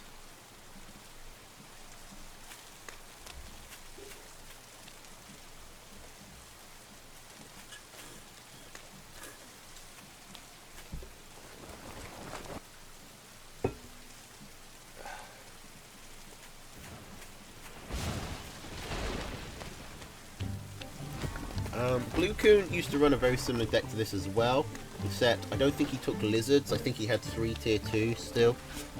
I think he took snakes. Interesting that he would cut the snakes, given that he was just up against a badger, and he's been up against a fox before that. Both times James has tried to go tier 3. So it's interesting that Blue Coon thinks the snakes are the weak link. But I guess the lizards will compensate if he gets enough of them. James is much more prepared to deal with Master Lizard though. With the toads, the cams and the boar, he should be able to just smack down pretty large lizard armies quite efficiently. Falcons are more dangerous for badger than snakes. I mean, yes, that burst damage is really dangerous. I don't know if they still are. Falcon DPS is nerfed, and they can't float over mills anymore, so I'm not sure if it still is. If that still is the case.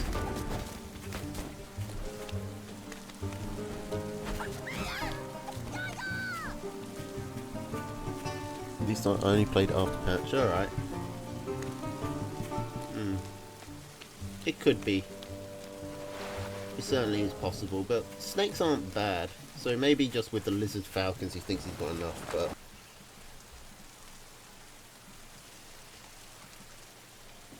we'll have to see.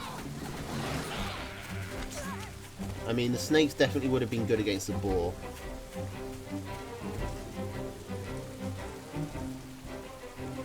Blue Coon's able to get a pretty good run around there, pick off 2 farms, but he's still behind.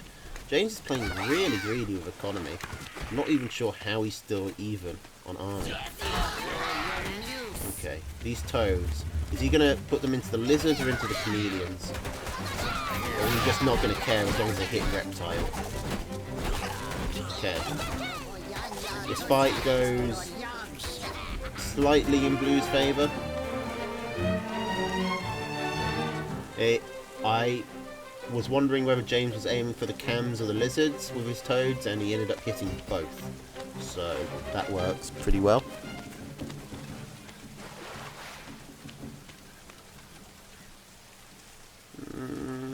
That makes sense. That's some pretty good logic on why Falcons are better at fighting badger than snakes. But the snake DPS lasts while the badger is retreating, which is not insignificant.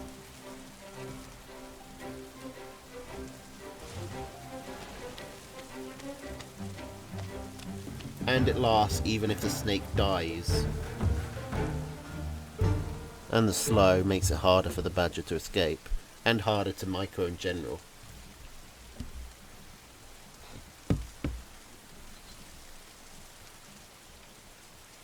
Anyway, Jet, good to see you again. Glad to see your computer is operational. Alright, so we got a wolf coming out for Blue Coon. A couple of balloons set up for James. I'm surprised to see James hasn't gone for a tier 3 yet. Now he does, just as I say it. Okay. You're going to hear some clattering and sloshing. That's because I'm pouring myself a big cup of tea.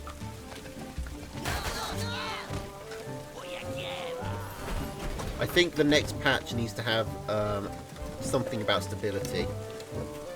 Like I thought it was just going to be me, but it's happening to so many people.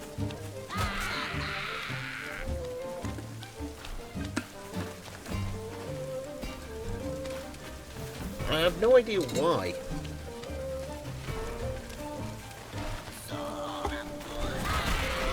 Someone needs to give the Illuminatus a bell and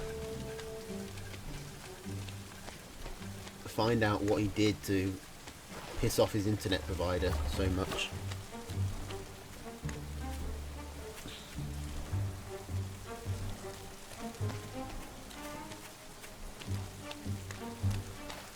I want to appreciate the pun by Obstuchen, by the way, before that gets swallowed up by the aether of Twitch chat. If it's less stable, maybe it needs a balancing patch. I always want to... This is still technically the witty pun Twitch channel, so gotta shout out witty puns when I see them.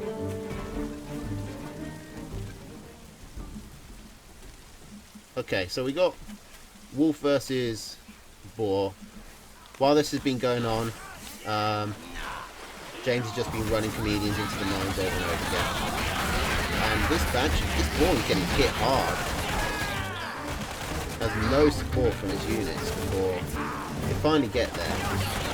The boar kills all the mines without having to stand on them because the boar doesn't have to see things to hit them, I guess.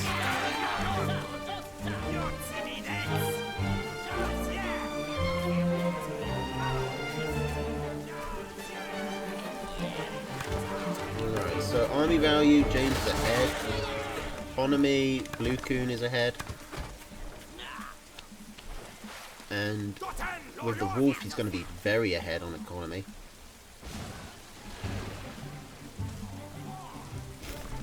It's just a matter of...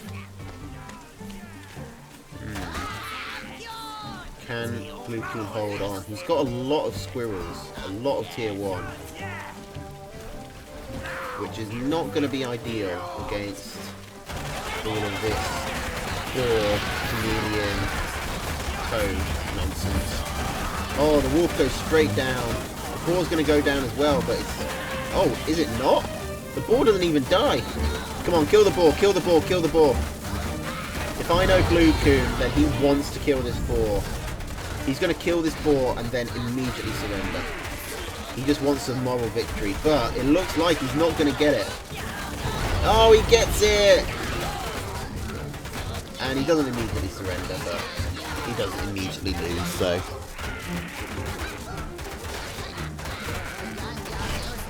Alright, so that's going to be 2-1 to James.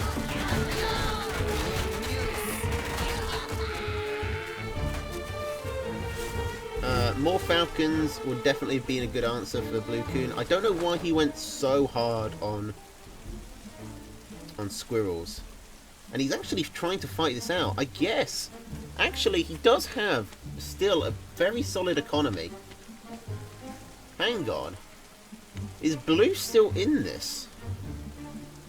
He's got this base up, and James has no idea. He's got the wolf, but he's got no falcons anymore, and this boar is rebuilding. What's his plan when this boar comes back out? He needs to either attack now, or...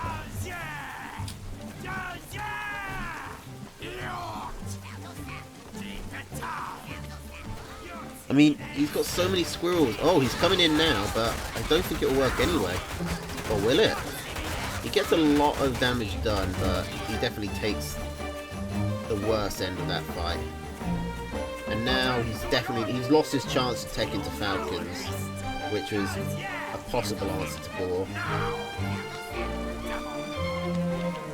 So now James is just so far ahead on army value.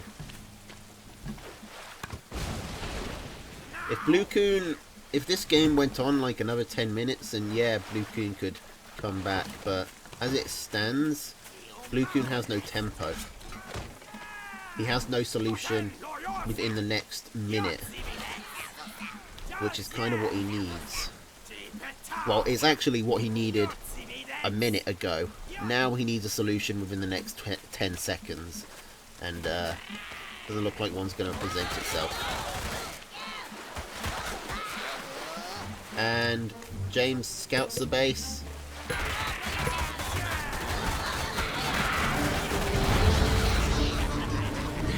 Maybe he can attempt to do some wolf buff cam base trade. I think now he surrenders, so I think the second wolf was too much. Hey, Jacket Man.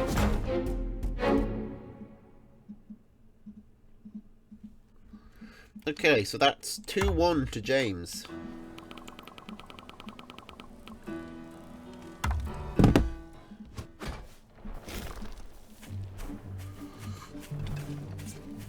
How are they gonna... Ooh, this is interesting. Both players changing it again. James is changing his decks every game. I think just to keep Blue Coon guessing. Okay, so we got Squirrel, Pigeon, Falcon, Skunk, Owl, Mine for Blue Coon against Squirrel, Mole, Skunk, Snake, Owl, Machine Gun from James.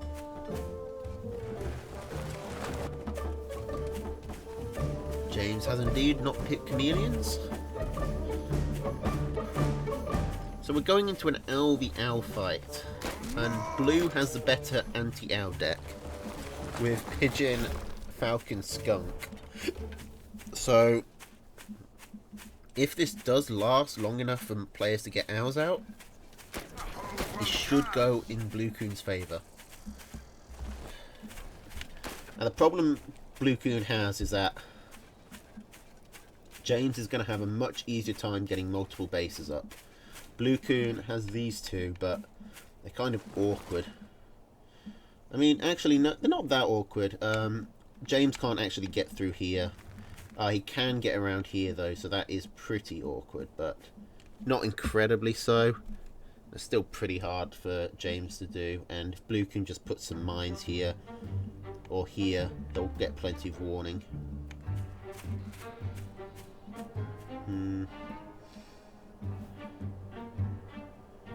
So this map isn't maybe that unbalanced.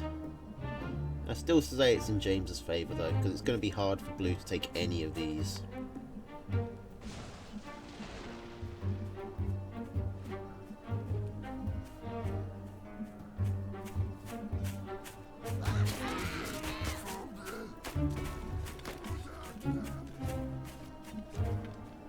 Oh, thanks Eel for clarifying that.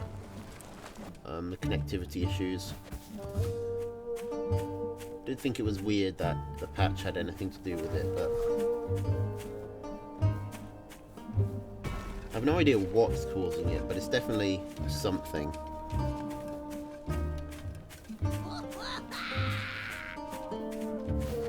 Okay, here we go. James has a bigger army at the moment. He won't do as soon as Blue Coon gets his Falcon out.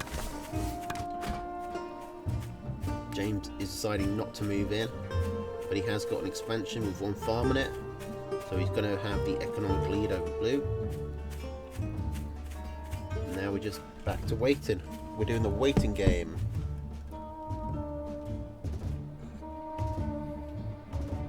Waiting to see who will take what, and where, and when, and why.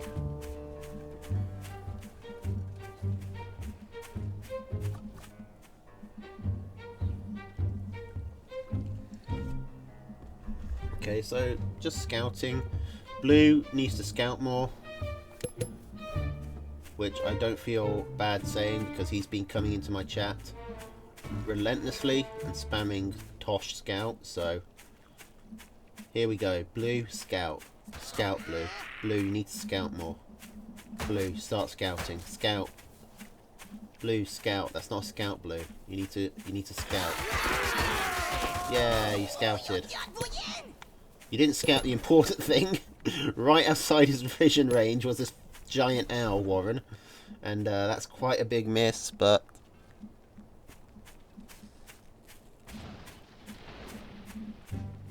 Tooth and tail, that is another good pun. Well done, Obstacan. You're picking up the slack where I cannot. Oh my god. So, Blue Coon has not scouted this tier 3. Now he has, but it's already built. It's so scary seeing a fully built tier 3 one because you don't know how close the tier 3 is to coming out. I'm going to try and tech into skunks. I'd like to see him tech into some more falcons as well.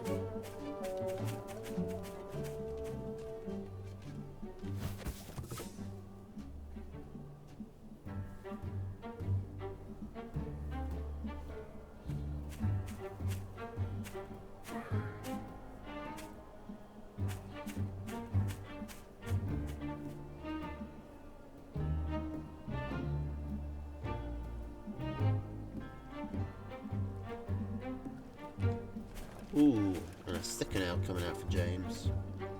Okay, so he's already got his first owl. Blue Coon does not seem prepared for it.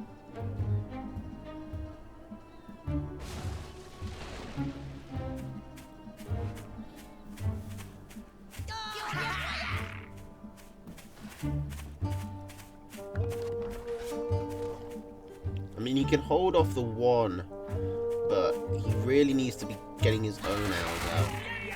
Or getting more falcons. There we go, there's some extra falcons, but...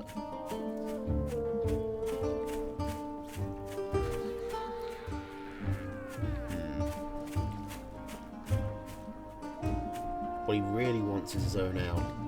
Blue Coon wants to attack. He's an interesting strategy. He loses quite a lot of mice doing it. Sorry, not mice, squirrels. James is one of the mice, but this is actually working out for him. He's able to... These skunks are doing so much damage to all this tier 1. Finally the falcons go down. He has nothing left that can shoot up. So he might have to retreat now before he overextends.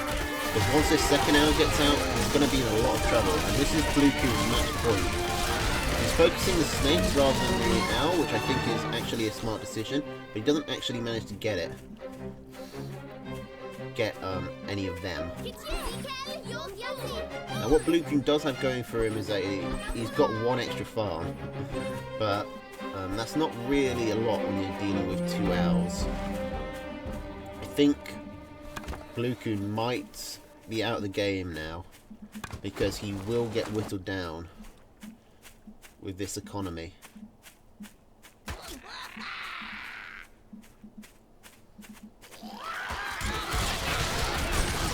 Okay, he loses 1, 2.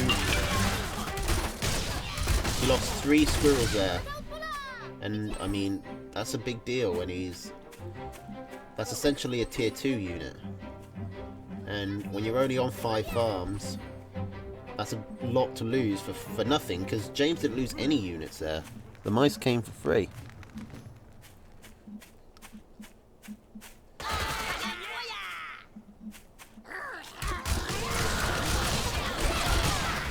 He wants to kill these mice without actually losing any units, and he manages to pull it off there. So that was a perfect trade for him. That's going to let him go up on economy. But he's still actually behind James at the moment. Still supply blocked on this 4th arrow. There's 1, 2, 3, another 3 squirrels and a squirrel warren. We just lost for nothing. Looks like he wants to push in. I don't know if that's a good idea, but I don't know. Like, this is a tough one for for Blue. Does he just continue trying to withstand this assault?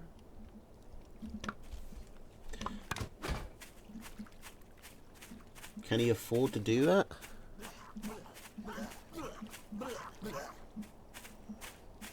I'd be very tempted to sell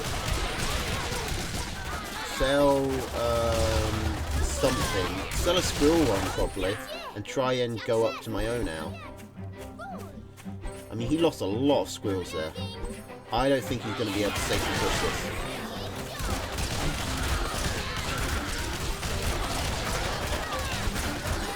The real problem is he's got nothing to gun down the snakes with.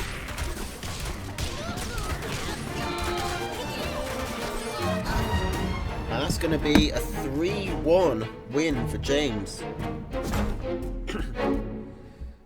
over Blue Coon.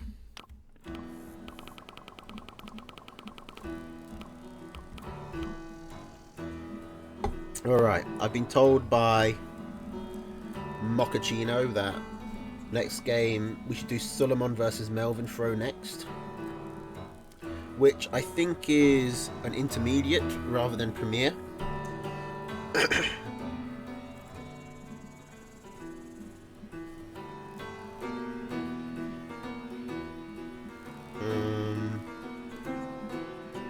Yeah, these are intermediate. Hang on.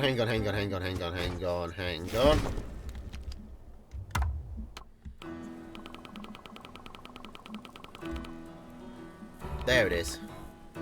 I thought we were missing a game.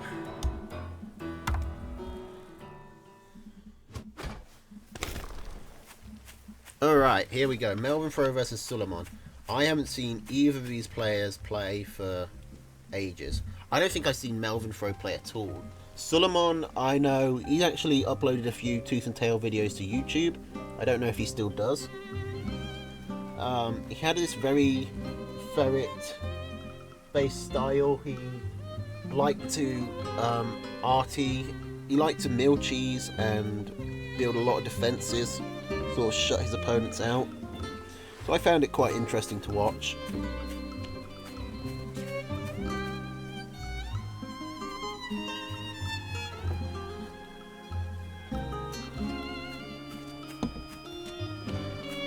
And he would commentate over them and give his like thought process.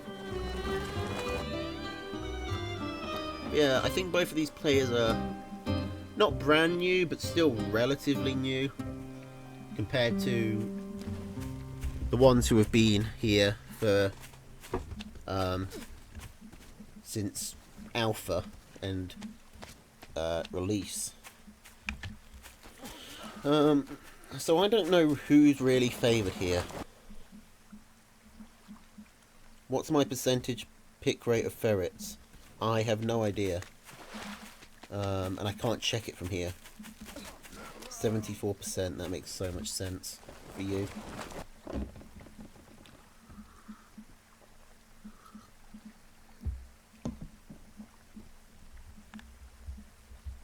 Remind me and I'll take a look.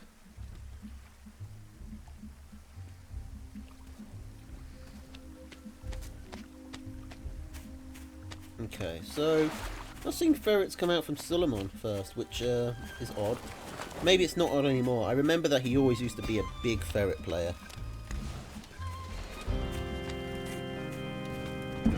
Melvin has been around for a long time, has he? Huh. But has he been playing all that time?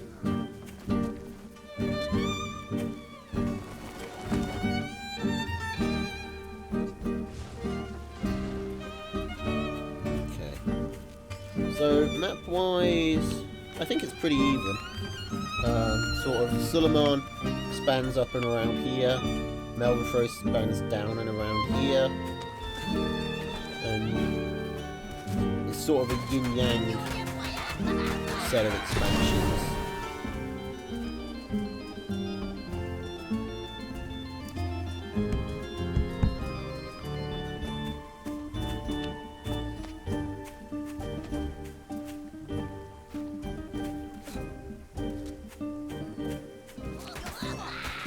Okay, we're going to get to a first fight. No, just destroying the campfire. Just making sure the avenue is open.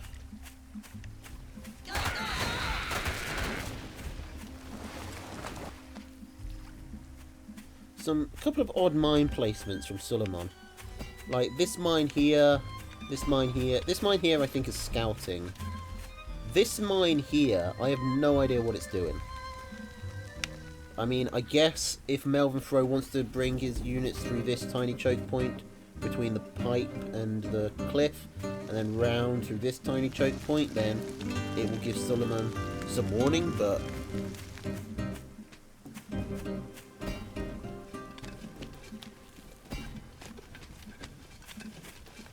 Do you want to cast my games against QQ? Yeah, sure. As long as it doesn't lead to another bunch of disconnects.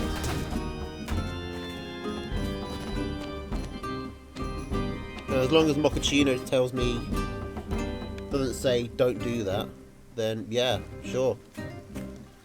Be good. More the merrier. We still need to do Jet and Jacoby, though. So, but I'm fine with doing them.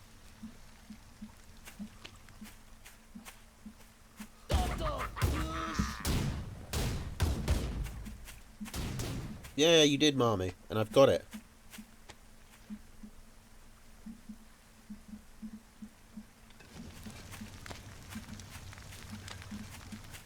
But the point is, replays can be done anytime, whereas live games can only happen when both players are available.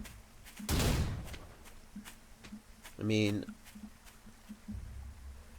I can do the live one after or before. I don't really care. It's just whether Mochaccino wants to do, like, if he plans on saving, like, those games for, like, another set of 5 or something.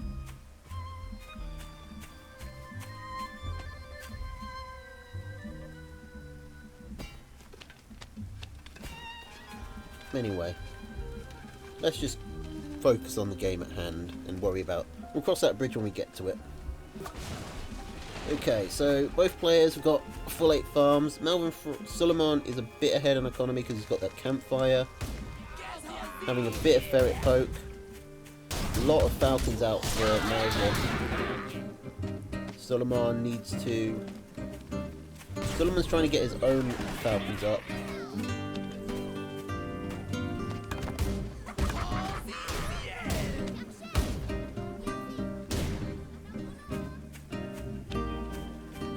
Has a lot of mines down. It's going to be hard for Melvin to attack. That's really ballsy, putting 2 farms down there where your opponent's attacking it. And he's got his squirrels placed in such a way that they're all standing in the gas. This is actually quite good terrain for skunks because the bushes and trees make a choke point. So those 2 farms went down. So that's 180 food lost total in that mill there. And, well, I mean, the 60 food from the mill at least tanked some, but... The other 2 farms were a big loss.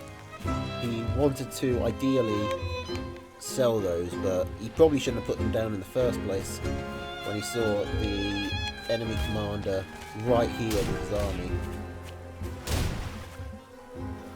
Oh, the ferrets get sold. Going for more falcons. Suleiman's floating quite a lot of food here. He's just going to put it all into farms. Yeah. 4 farms straight away. I'm wondering if that's too greedy. He's still got a perfectly balanced army, so I think not. I think actually that's the right amount of greed.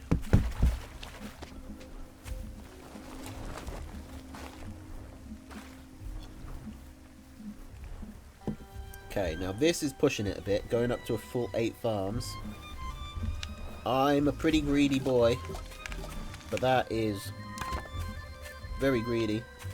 I mean, he's still ahead on army, so I guess it's working out. I guess actually that greed makes a lot of sense. It doesn't feel like he should be ahead, but he actually lost. Like, Melvin Fro lost more army than Suleiman did in that engagement where Suleiman lost the mill. So Suleiman never actually fell behind. It just felt like he did. He was ahead in economy the entire time because he had this campfire. And because he, I think he got his farms down earlier. So now Suleiman can just be as greedy as he wants.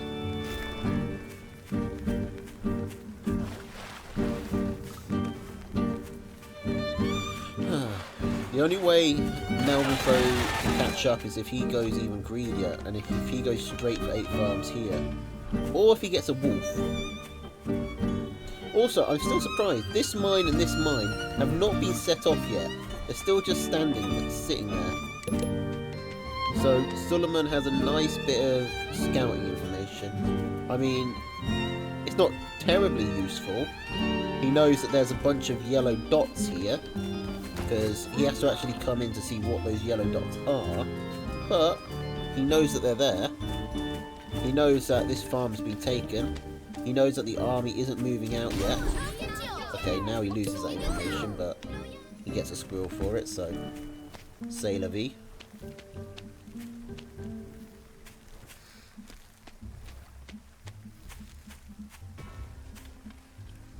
Okay, and neither player is saving anything for starvation. Both players have gone full 8 farms on their next mills. And Suleiman just being even greedier. But why wouldn't you be?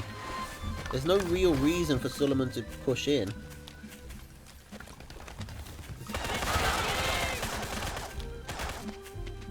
When he could just mass falcons. Yeah, I'm surprised we've seen no tier 3 for Melvin Fro. Like, he's had so much time and economy. Like, at 20 farms, sacrificing 180 to build a wolf, like, isn't even that big a deal. And you're behind an eco anyway, so... Yeah, I mean, behind an army anyway, so it's not like you're really risking much.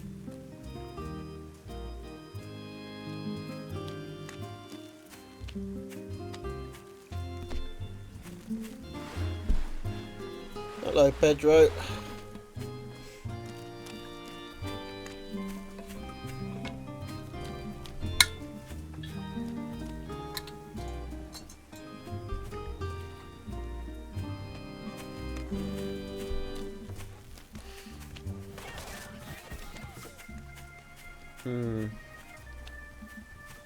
This is a lot of falcons. But, I mean...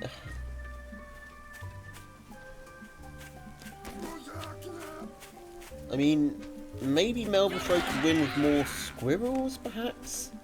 Squirrels are quite good at fighting falcons, so... perhaps that would work, but he needs to basically go in now. He can't let this Suleiman work with just a full 8 farms over him.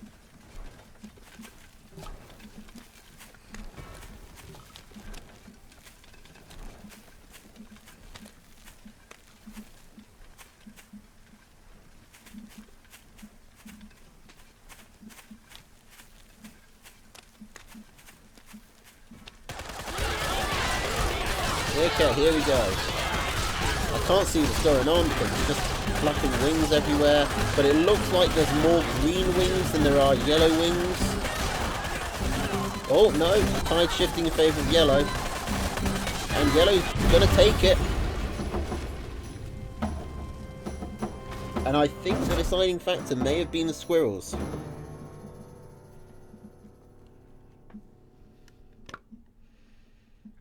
Or it could have been that, I mean, Suleiman was still ahead in army. You can see there, he was still ahead in army. He might have been a bit too greedy. But I think actually having extra squirrels is pretty useful when you've got that many falcons. There was another game, I think in the championship for the 21, in the finals for the 21 generals between Haru and James, we saw something similar where James had enough. Basically, Deru, if you ask Mochaccino and he says gives me the okay, then I'll do it. So I'll do it as long as Mochaccino says I can. But yeah, we saw something similar in Haru versus James, where the number of, where it was Falcon v Falcon, but James having more squirrels tipped him over the edge. Okay, let's see. Ferret, my pick rate is 21%. What's my snake? Snake is 55. Apparently I pick pigeons 76 of the time.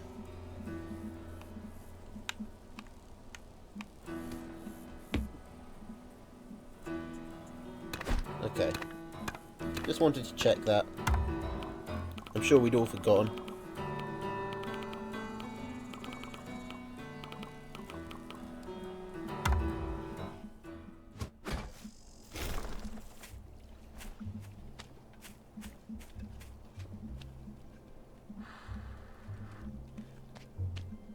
By face tanking. Is it really face tanking when they, like, don't pigeons have like 4 health or something? Each pigeon tanks a whole falcon volley. Really? I can see that mattering. Alright, so the same loadouts? Not quite. Squirrel, pigeon, falcon, skunk, cam, wolf against squirrel, ferret, falcon, cam, fox, mine. So Suleiman sees that falcons were a problem and takes the most obvious solution, the fox.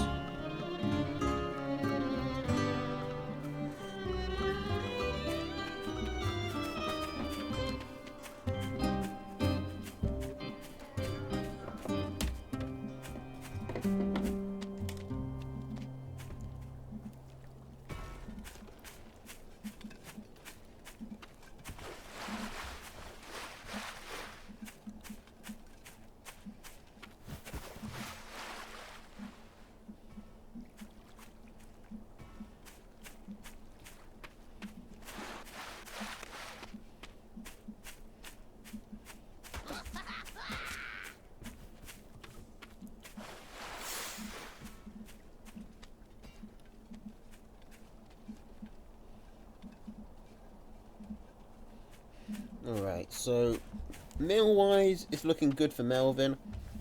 He's got this sort of pyramid he can work with.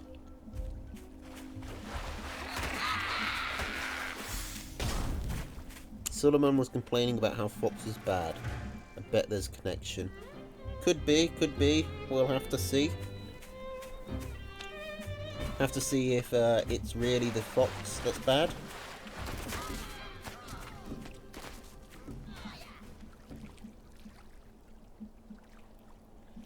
Okay, QQ versus Aralu. Go live. I'll do them after Melvin and Suleiman then.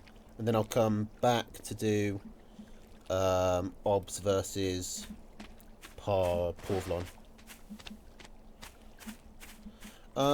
Speaking of, are we going to do Jet Jacoby again?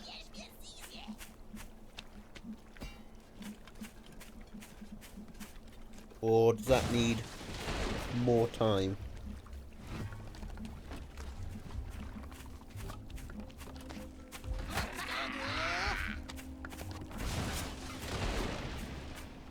Bird games are bad. Well, you're not wrong. Bird v bird isn't that interesting. But it's what you put around the bird that matters. Time to set up a disconnect button.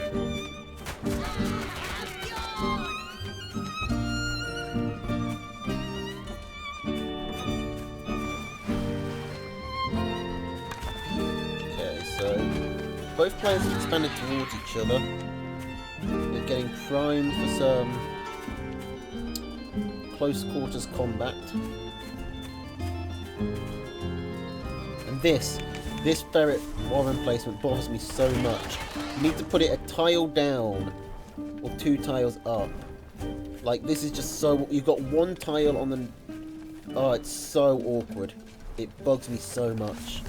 It's not right. It's not got the right pattern. And down here, where the... Put that squirrel warren a couple of tiles down. Like, press it up into the corner. Shuffle everything down. Ugh, bothers me. So, ferrets will be good here because they're so close and because Suleiman's going to have high ground vision.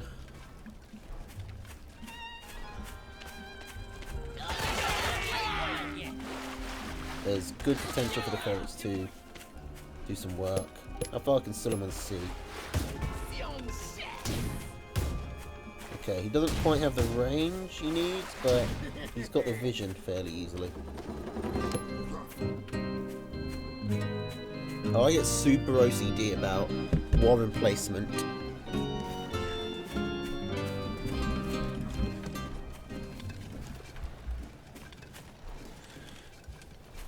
Soup. What about soup? I believe it's pronounced Yoop or Eris. Oh, there's... Yeah, Melvin Pro does see this. Oh, but it's still going to get a farm. Now, is a ferret's going to get away? I think Suleiman should be rallying all his units here to protect the ferrets. He's not. He lets both the ferrets die before he rallies. I think that's a big mistake. And he's going to lose these farms here. Oh no! He loses 1. He loses 2. He loses generally. Melvin can keep pushing here. Suleiman went for a fox warren, I just noticed. But it was supply blocked. Bad time to start an engagement.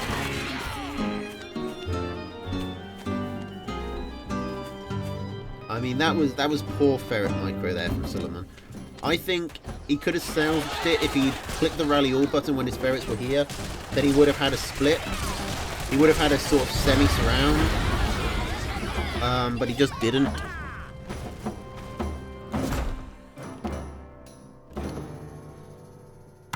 Okay, Jet, I get that reference.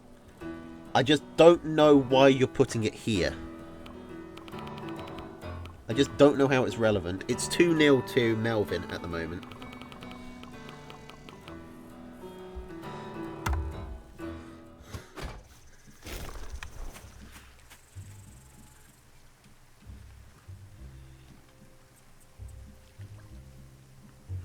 Okay, squirrel, pigeon, falcon, skunk, owl, wire for Melvin against squirrel, ferret, falcon, cam, mine, balloon from Suleiman. Can you really blame the fox for that? If the fox had come out, if the fox hadn't cost money and had come out instantly and had been able to shoot 3 times as fast, then yes, that would have probably been a winnable game.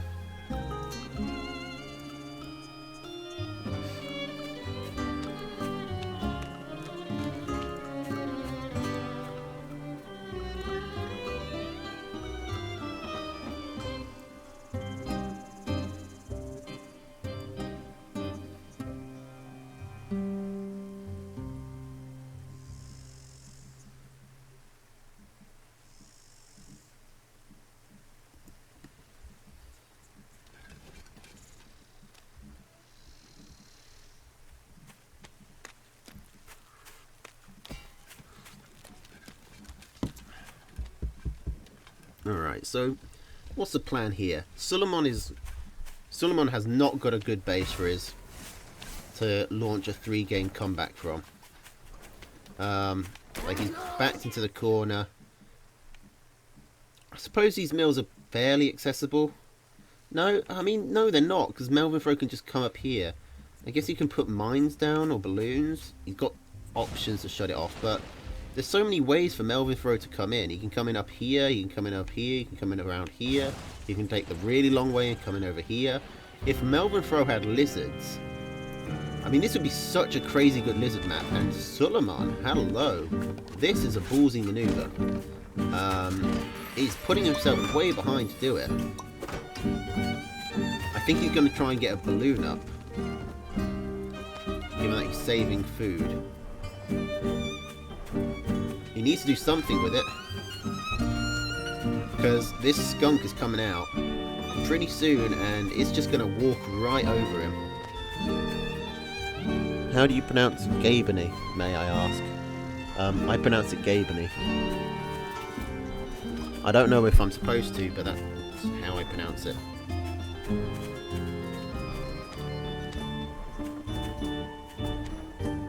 Could do it Gabony. I do it Gabony. Like, Valve, Team Fortress 2, Half-Life. Praise Gaben.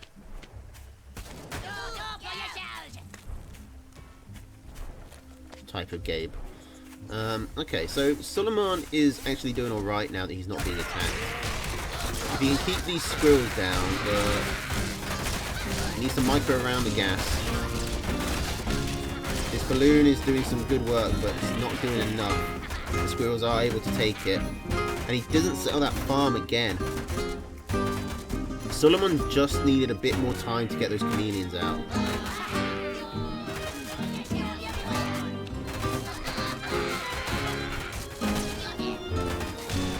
But trying to hold off Skunk Squirrel with just Squirrel is very difficult. And Suleiman loses. And that's a 3-0 for Melvin. Okay. So now we go back to live. You know what the problem was there? The fox. If you'd had a fox, it would have worked.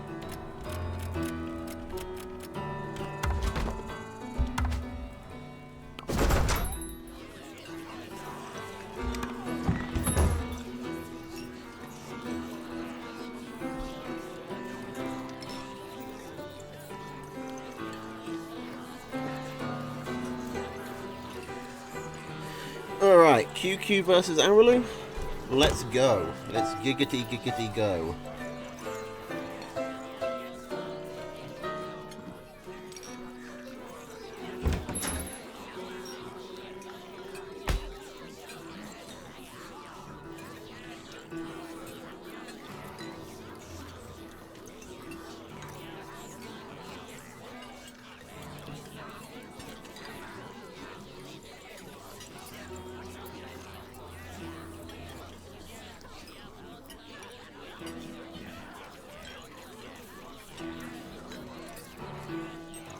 Okay, we've got QQ.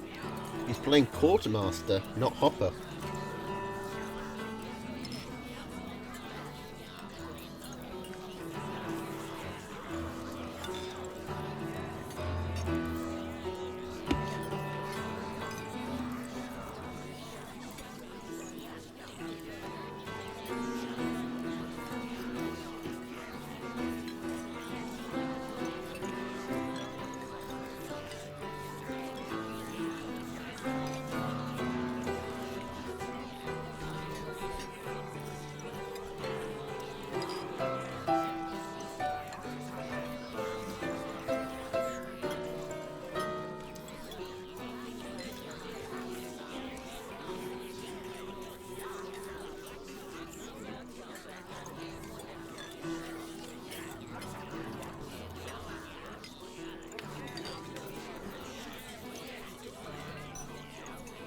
What happened to Gabony? I don't know. I think he just stopped playing.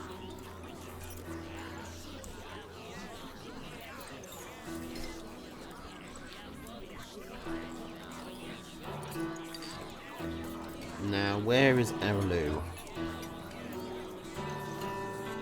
Deru Deru. Derururu.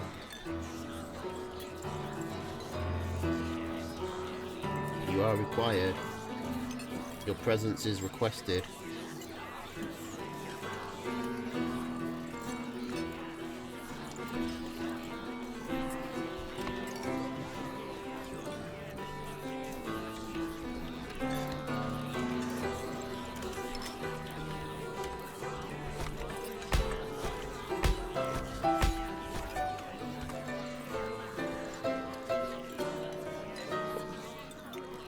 Oh, QQ swap to.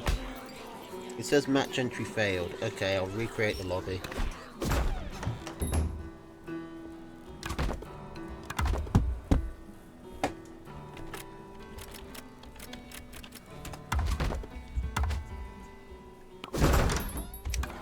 Try again.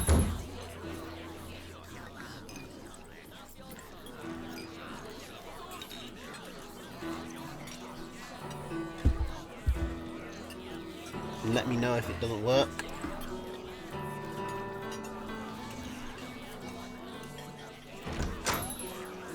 Okay, we've got a Araloo.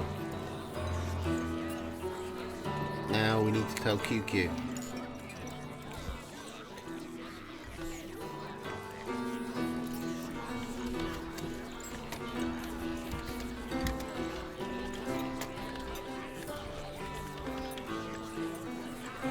Oh my god, now you're feeling.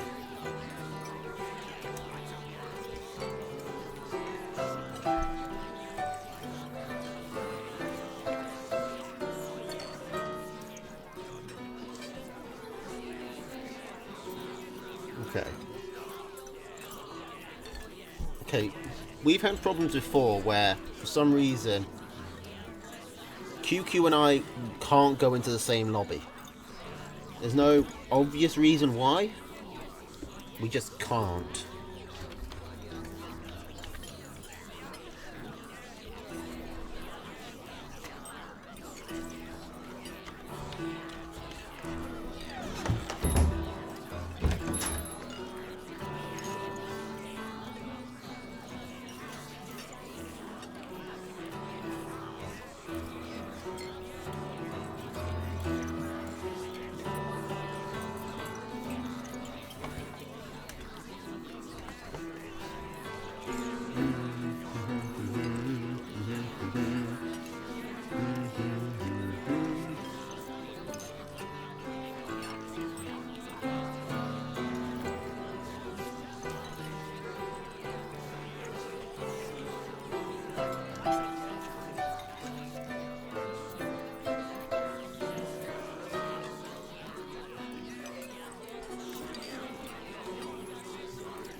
Oh, that sounded...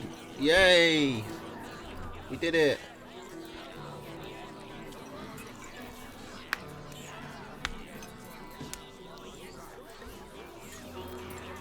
Okay.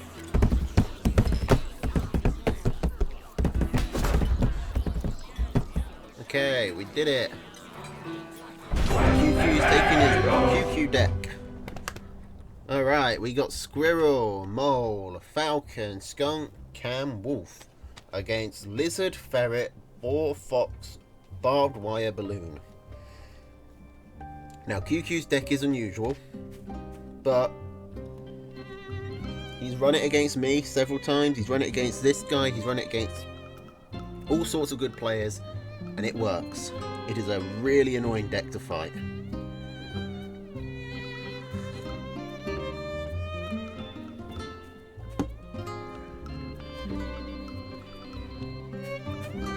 You've got a keyboard that can put pi? I don't have that.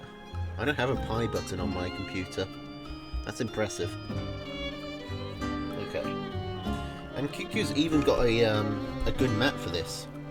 He wants to set up like a load of barbed wire, put some balloons behind it, and then just go fox boar, fox boar, fox boar, fox boar. His early game is just going to be mass lizards. So this looks like a good deck for QQ. He can definitely take at least this mill and start setting up around here. If he's feeling really ballsy, he can take this mill and just shut Araloo out of these two entirely. Keep him to just this one.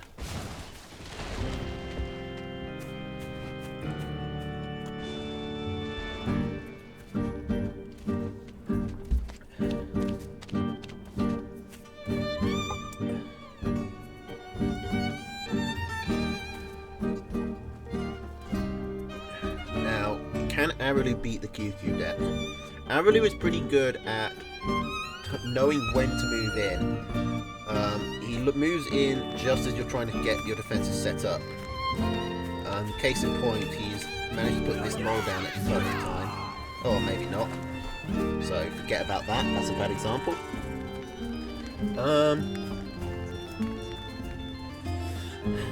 He does have, he's got the moles and the chameleons to get through barbed wire. He's got the falcons to shoot over it. He doesn't have anything good against fox specifically, but wolf buff units will generally be able to beat it. Ditto with boar, wolf buff falcons, wolf buff chameleons. They'll probably be able to beat it. So he's got the tools, I think. It's just whether or not it comes through. Because barbed wire can very quickly get out of hand.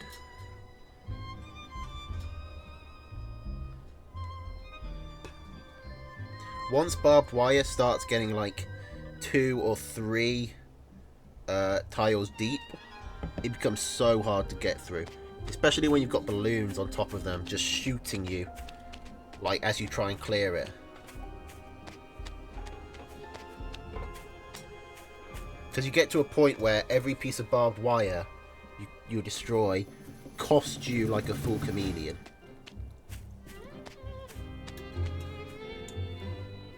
And we can see QQ already getting set up there with the barbed wire, putting a balloon down, running around with his lizards. The more this gets set up, the harder it's going to be for Arulu to move in. So it looks like he wants to move in now. And I think that's a fairly good choice. It's looking like it's going to work. QQ needs to destroy these squirrels. The barbed wire is proving an annoyance. The barbed wire balloon combo is really strong.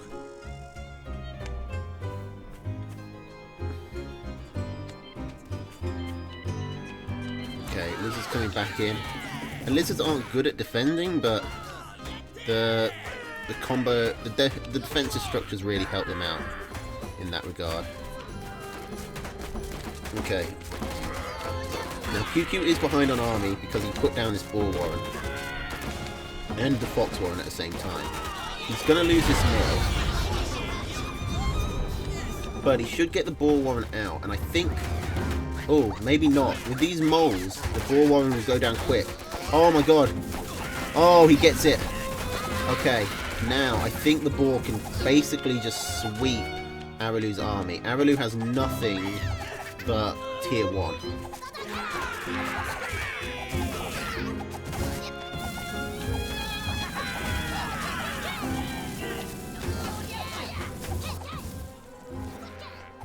Is QQ...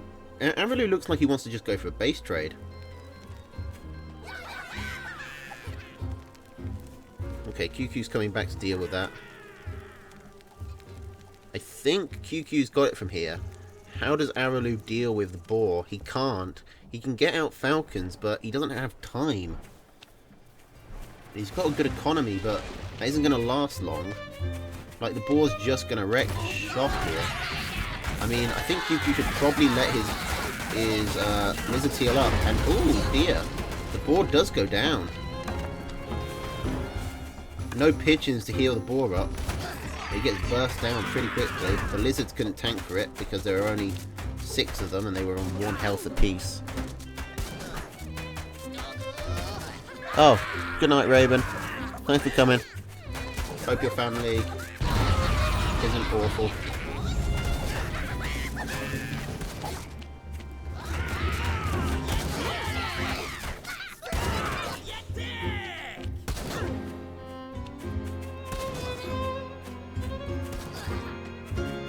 So the fox, QQ has sold the boar, now just making do with his fox. He's got pretty good fox micro. He's one of the better foxes, I'd say. Now that Yoop has all but stopped playing, he might be the best fox. One of the most consistent fox players, at least. Oh my god, game, would you sort yourself out? There we go.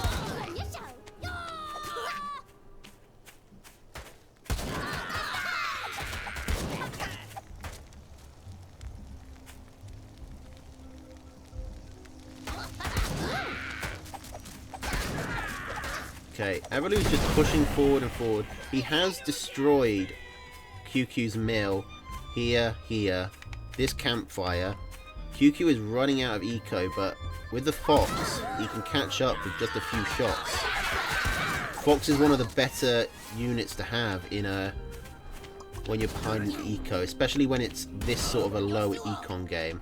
Because Avalu is ahead in eco, but he's not exactly flush with cash. He's only got 4 farms. It's hard for him to replace even these tier 1 units. I really think QQ could be affording to heal his tier 1 a lot more though. Like, just put your lizards in your borders.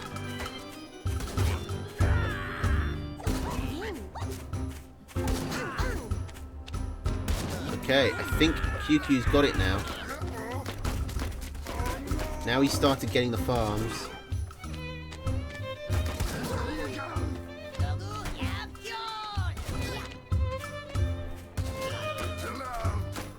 It looks like the Fox is carrying him to victory. And Suleiman said Fox was bad.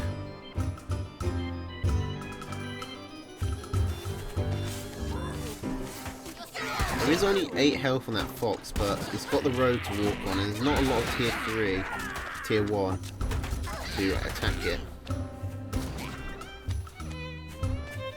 And it is only squirrels. Ooh, 6.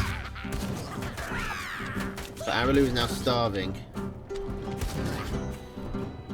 He needs 3 more shots on that Fox to kill it. And I don't think he's going to get them.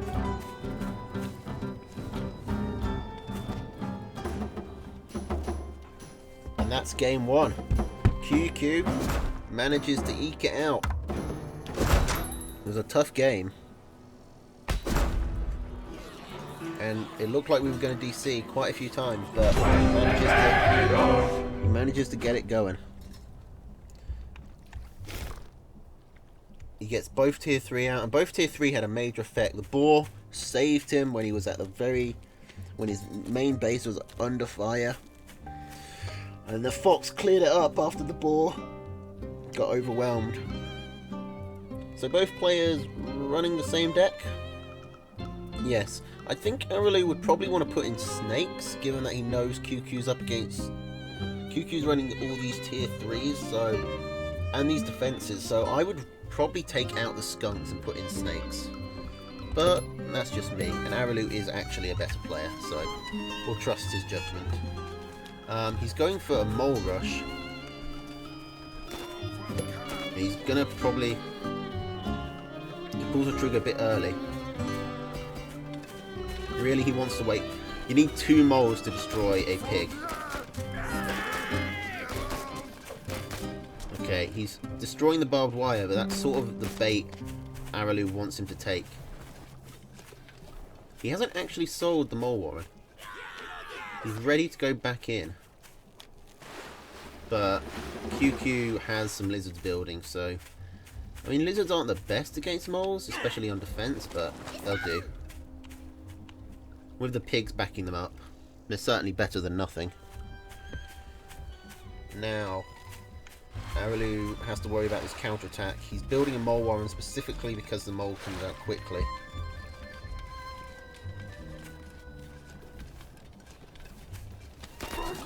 Okay, he's got his mole, but he's not moving it. Aralu, don't go AFK, you're under attack.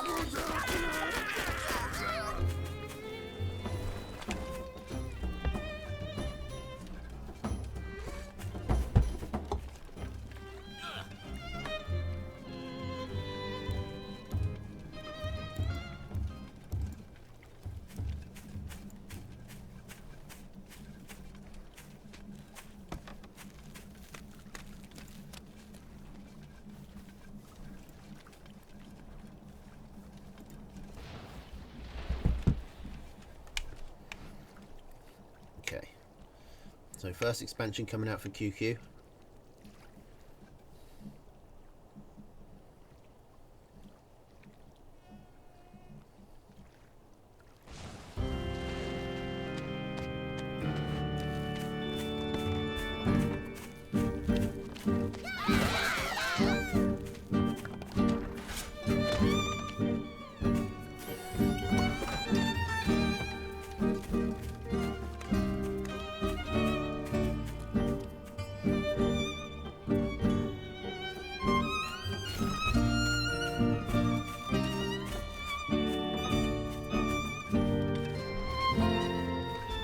QQ not putting his warrens right in the corner. Pissing me off again. I hate seeing that. It's like not even. Oh, I'm getting a secret base from QQ. How interesting. Araloo hasn't scouted over there, but if he hasn't done it by now, he's probably not going to. And especially with the ferrets putting him under pressure, it's really hard to justify scouting out like half the map while you've got a ferret shooting you in the face.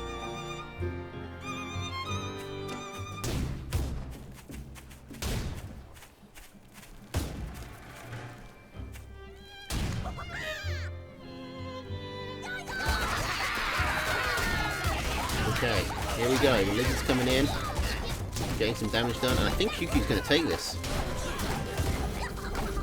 Yeah, this is a win for QQ. He's got so much damage done here. I don't think Araloo can come back. He's got the chameleon, but like, and the farm is actually easy. So maybe if he picks off these ferrets, which he doesn't quite manage to do. He saves the chameleon. Good micro there. A lot of people are, especially with the re-stealth time getting nerfed, a lot of people are not saving their chameleons anymore.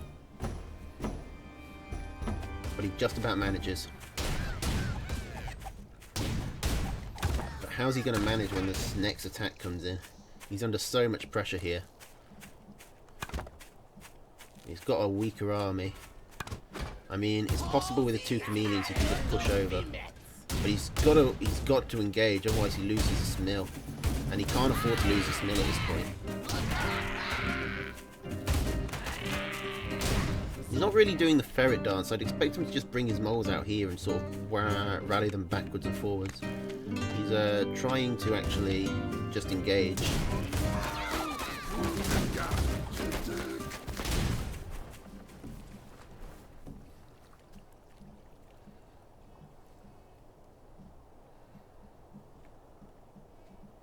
Yeah, good micro by QQ. Saving his ferrets was a really big deal there. It's what's kept him in the lead. Araloo is doing well just to stay in this game. He scouts the boar warren. He scouts it nice and quick. He knows what he's up against. He should think about he can either attack or tech into falcons. The problem with attacking is that he's actually behind in army at the moment. Although how much of that is going to be down to these defences. But he has to go through these defences either way. They do get shredded pretty heavily by the cam mole combo. And I think he's got enough squirrels to keep the push going. Ferrets and balloons aren't good against mass tier 1. And boar supply blocks, so there's not going to be any last second shenanigans like last time where the boar comes out and sweeps the deck. QQ's forced to sell the boar, but he's lost all his warrens. He's down to just a couple of lizards, and the moles take care of that nice and easily.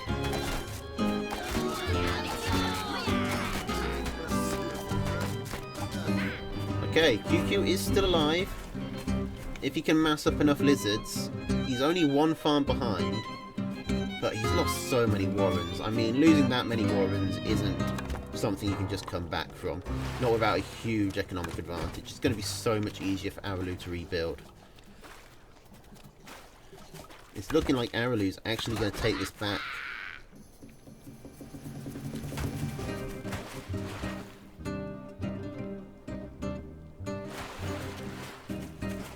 Kuchi's trying to find an angle he can attack on. Looks like he wants to put Araloo in starvation. I think this is actually a good choice. It forces Araloo to sell his warrens. He does lose all his lizards there.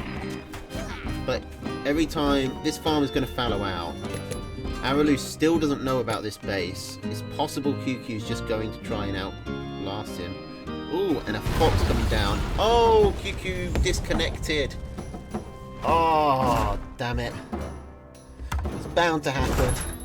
There was no way it wasn't going to happen. But I was interested to see if QQ could come back from that.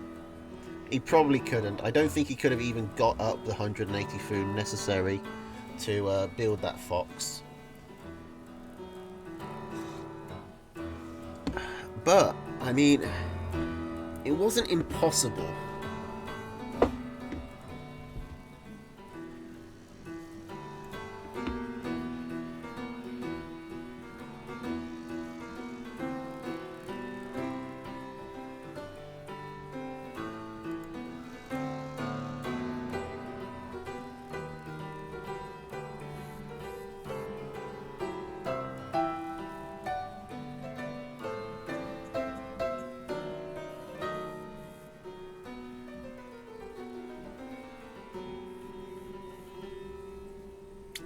Another DC. That's what you missed, Protocam. It was a really tight game. Mochaccino, do you want to replay that, or are you considering that a win? I think he'd probably... That was a win for Araloo at that point. You didn't see the game.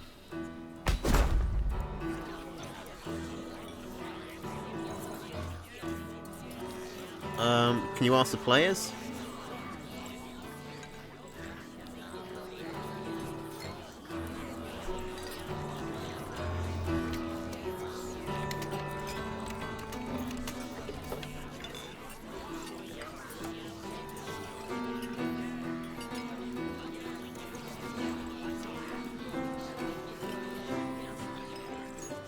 Okay.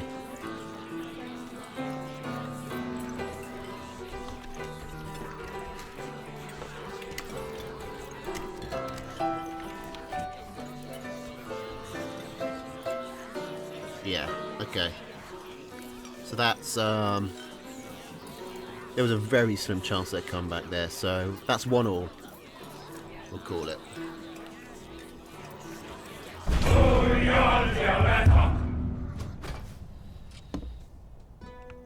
Okay, Squirrel, Mole, Falcon, Skunk, Cam, Wolf against Squirrel, Pigeon, Mole, Skunk, Cam, Badger.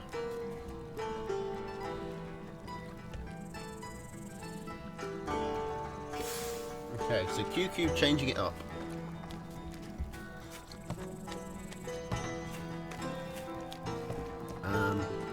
Makes sense. It's a much more standard deck, but it's both going to catch Araloo off, and it's going to be better at this sort of early game, sort of early mid-game aggression that Araloo's making work.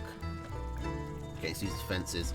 Okay, both players are doing the same thing. They're both putting mole ones down.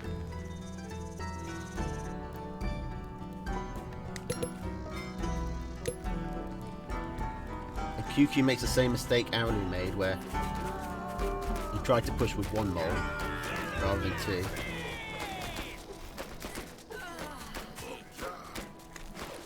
Lets his commander go down there, so he's going to lose 2 moles for this.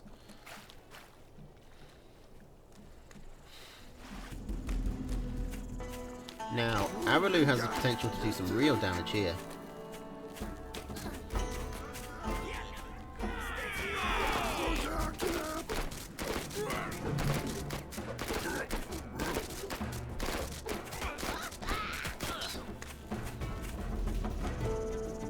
These moles are coming over. QQ needs to get his moles onto these farms. Get some counter damage done.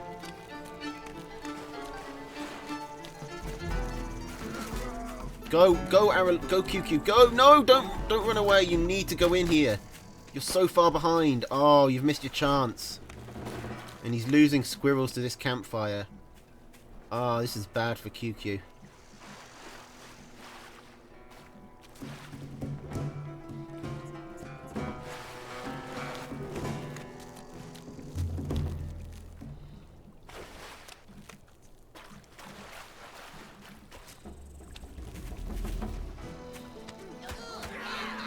Still losing reinforcements to that cabin, and he has a smaller army here with a longer reinforcement distance. This attack is not going to work, and I think this is going to be a game to Araloo off the back of it. He's got double QQ's army. QQ hasn't even sold this mole, so he's going to lose more moles here. And he brings the squirrel in. Oh, that's another huge mistake. QQ is hemorrhaging units here.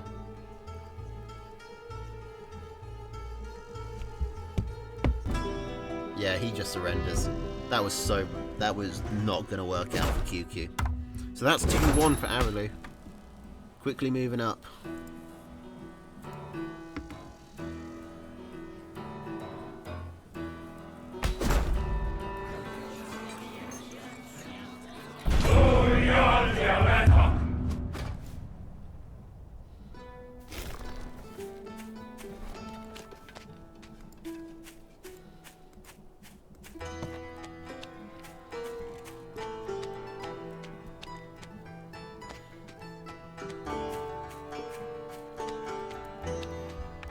Squirrel, mole, falcon, skunk, cam, wolf against lizard, ferret, boar, fox, wire, balloon. QQ is going back to the QQ deck.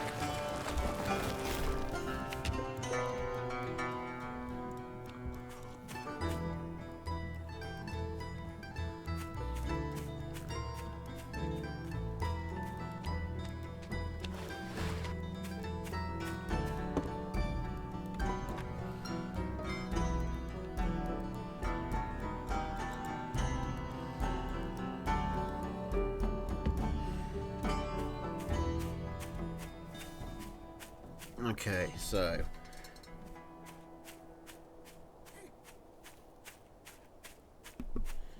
QQ, it's not a great base for his deck. It's not going to be easy for him to shut off the mills.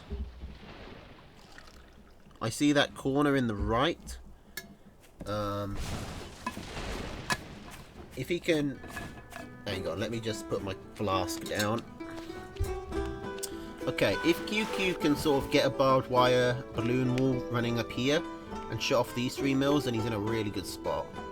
Of course, we've seen that QQ doesn't need a huge amount of mills to make this deck work. But I think he's going to lose this mill.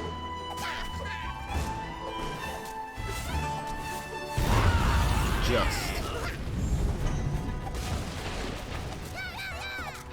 But he's taking, he's actually going to win this engagement, this trade, by getting some damage on the... He gets 3 moles and gets damage on the Warren, so he's actually gained more than 60 food. What's the score? It's 2-1. It's 2-1 to Araloo.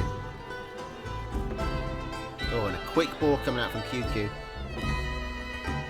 I think QQ... knowing he's against Araloo, who's going squirrel mole and being quite offensive with it, would be better off going with squirrels instead of lizards, just for extra defensiveness.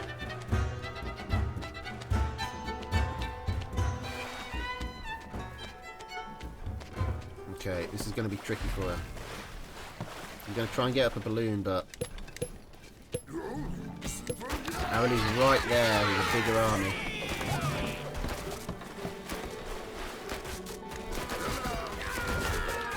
Or is supply block.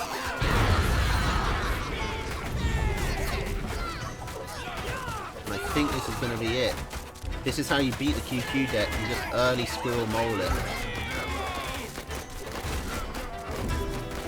And that's going to be GG. Araloo takes it. Araloo gets a read on the QQ deck. Squirrel moles nice and early. And that's going to be GG. Araloo takes it 3-1. I think all of the matches have been 3-1 so far. Okay, so...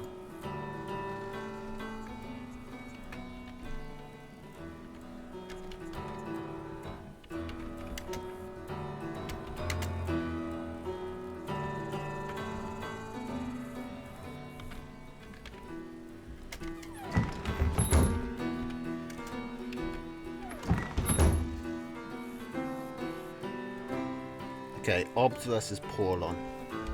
We go back to the replays.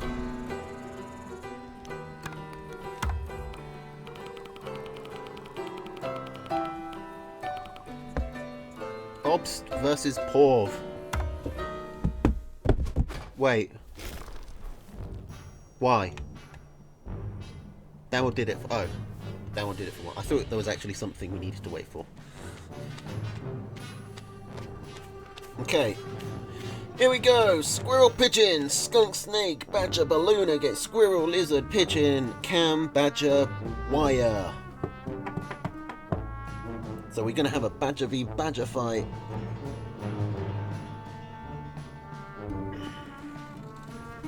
(3-2) for Porv. Alright. I've got to say, I've not seen Obs play in a while, so... Although I haven't seen Porvlon play in that long either, so... This could go either way.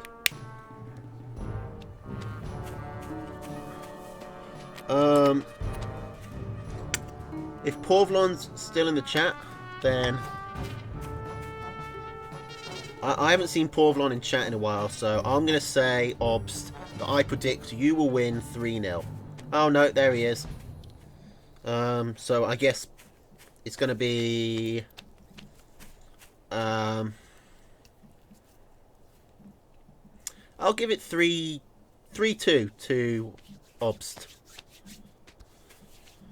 Porvlon gets an extra 2 points for responding when I said his name. Don't... Spoilers, Obst. Spoilers.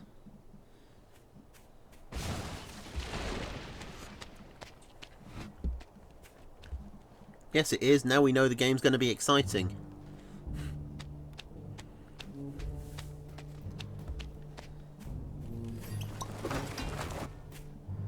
I was all settling in for a nice boring game of Tooth and Tail, and now you've told us that there's actually going to be tense moments of gameplay and clutch skill.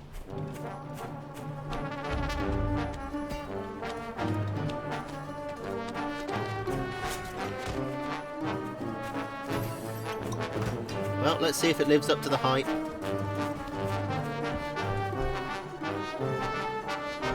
Yes, you did, Obs. You said, and I quote, "This is literally the best game of Tooth and Tail that has ever been played. Nothing will ever surpass it. It has the most skilled players ever imaginable, and the greatest players ever conceived." That was exactly what you said. And I just worry that you might have overhyped it.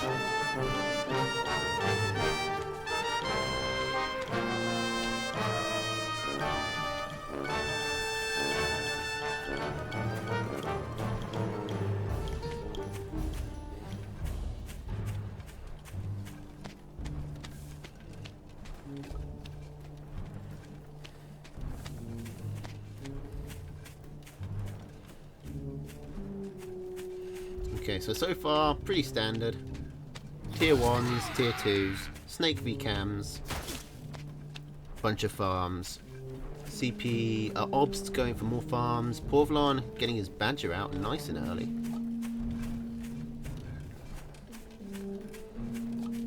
It's pretty well hidden. It's going to be hard for Obst to get in there. Map-wise, it's actually pretty balanced. It's 4 mils against 5, but...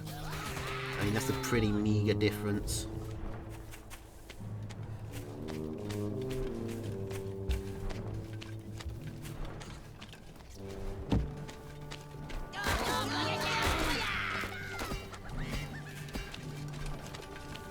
Okay, now against the Badger, Porv has the snakes, but Obst really only has the lizards, or his own Badger.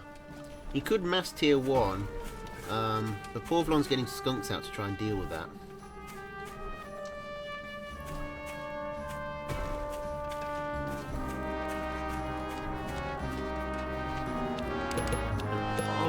Obst did manage to scout this, okay.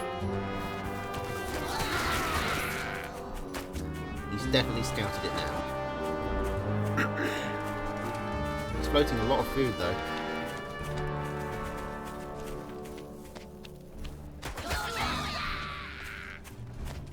He's floating a lot of food. Okay, he's just running his chameleon straight through. He takes a nil down anyway. He puts his chameleons on the Badger warren. The Badger gets out anyway.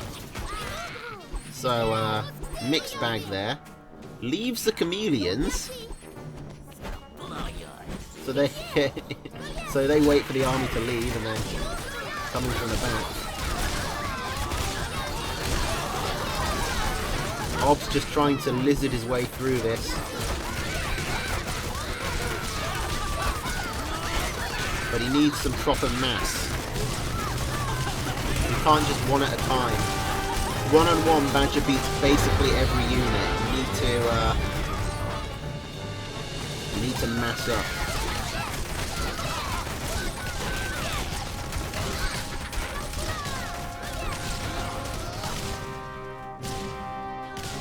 Now what's Ob's plan? Is he going to go for a base trade? No, he's going to surrender.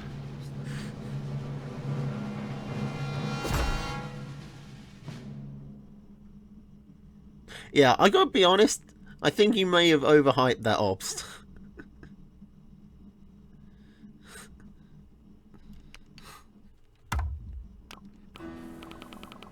I feel like that would have been a lot more exciting if we weren't expecting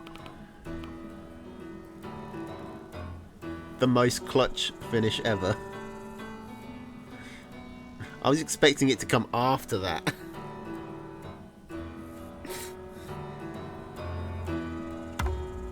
Alright, so that's 1-0 to Porv with the Badger. Ooh. Hello. Lizard, Pigeon, Falcon, Cam. Wolf, Balloon. Changing up his deck.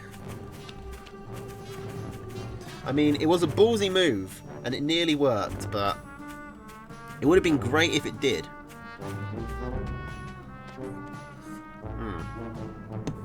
The only difference between that being a stupid idea and a genius idea was whether or not it worked. And unfortunately, it didn't.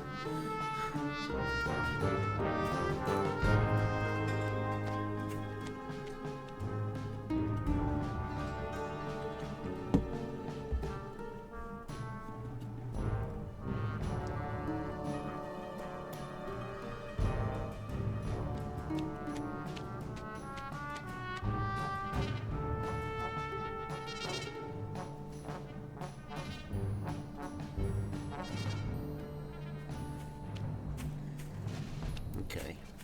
Now what's Porvlon's plan here? He doesn't have moles, but he's acting like he does. Is this mind games, or is it just making... or is it just being weird?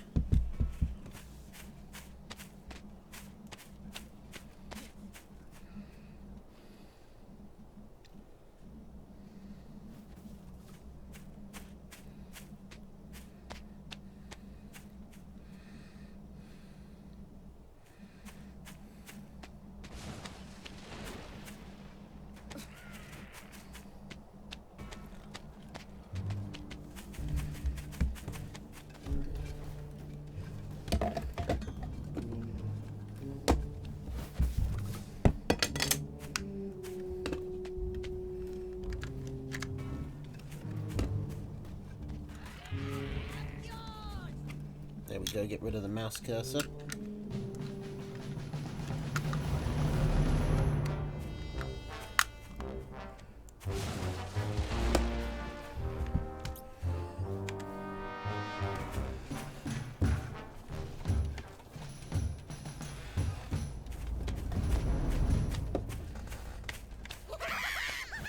Okay, here we go.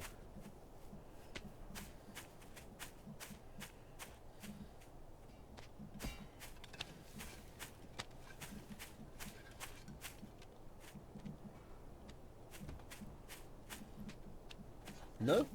Not doing anything? Alright, so we're just waiting. Waiting. Even the music is waiting. Here we go. Lizard's coming in. And lizards are not good on defense. Porvlon's in a bad situation here. It's possible the chameleon can dig him out, but I don't think the chameleon can dig that much. And if this mill goes down, and the warrens start going down, Obst is actually making the right call here by not going for the mill, by going for the warrens instead. That's actually a good call.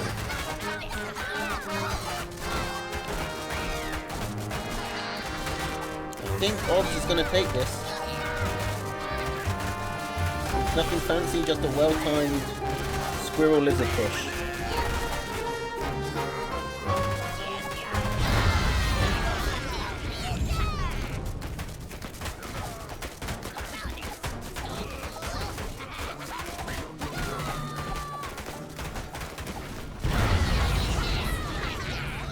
There we go. That's game 2. That's 1-1. Yeah, he died scouting. And that's a big deal when you've only got lizards to defend yourself with.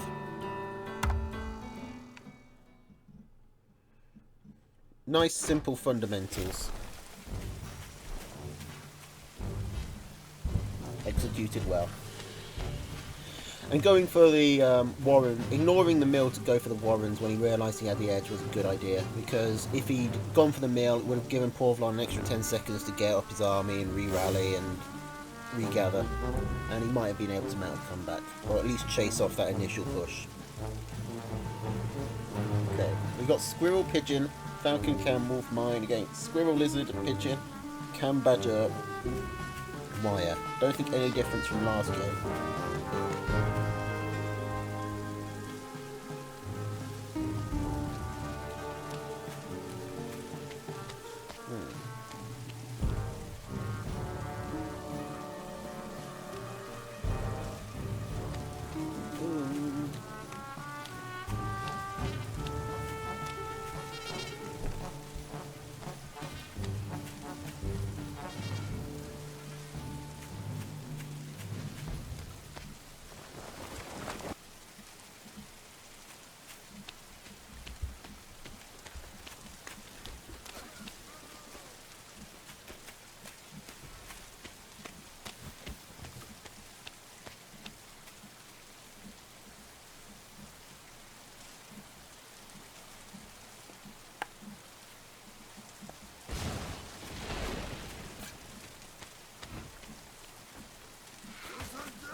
So map-wise, what's going on here? Porvlon looks like he's got the better... Well... I mean, there's technically more mills on Obst's side, but these are kind of far away. I'm not sure if they really count. Porvlon can get in around here without having to really go through the water. This is quite an odd map. I'm not really sure what to make of it.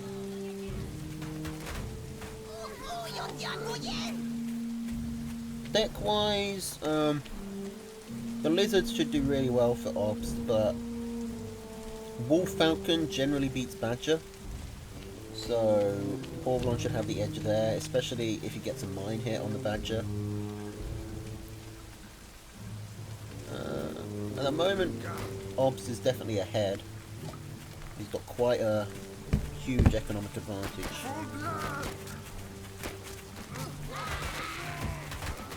If Porvlon doesn't punish Obst soon, then this 4-farm edge is going to really start to stockpile. Not sure that's a word, but that's what I'm going to go with because I can't think of it. Okay, so Obst gets his Badger down first. Snowball, yeah. There's a more official, like, economic word for it though. Something 8. I can't think of. Compound, that's it. Not 8 at all.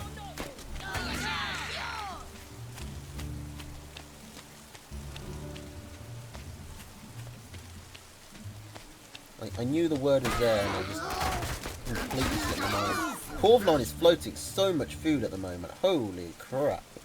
Why would you float 500 food when you're behind in economy? That is legend level floating. Slams down a wolf. I can see why you're confused, Obs.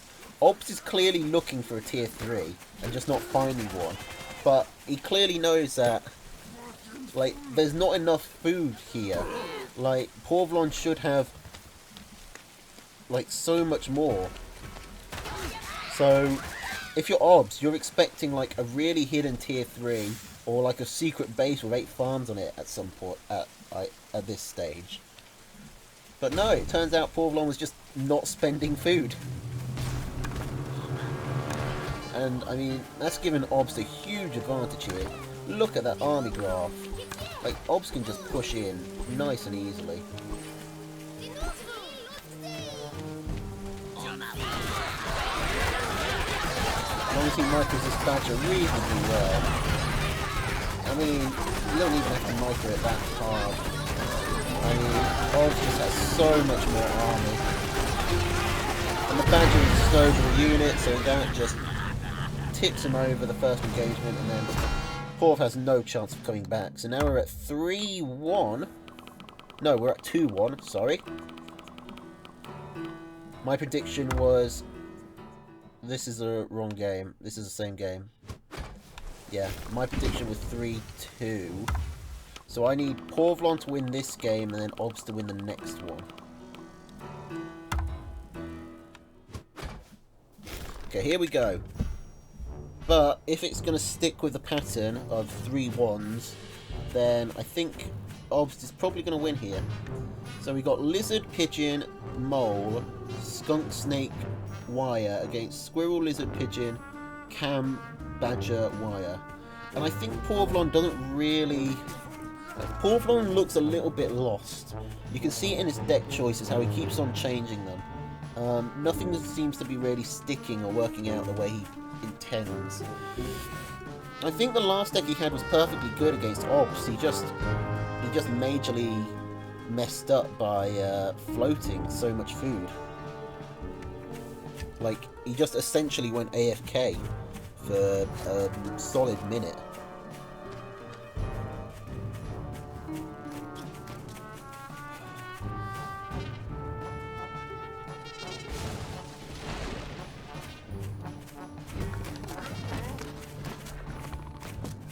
Oh, Obs is doing some mill cheese? Decides against it, but that was an interesting decision.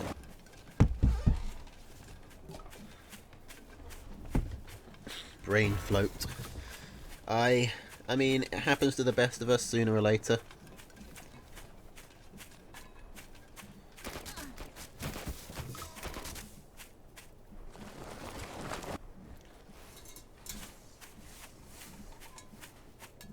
Okay, so Porvlon running a squirrelless deck and a tier 3-less deck. It looks like he wants to be quite aggressive. We saw this not work out for Collaroo, but Collaroo didn't have lizards.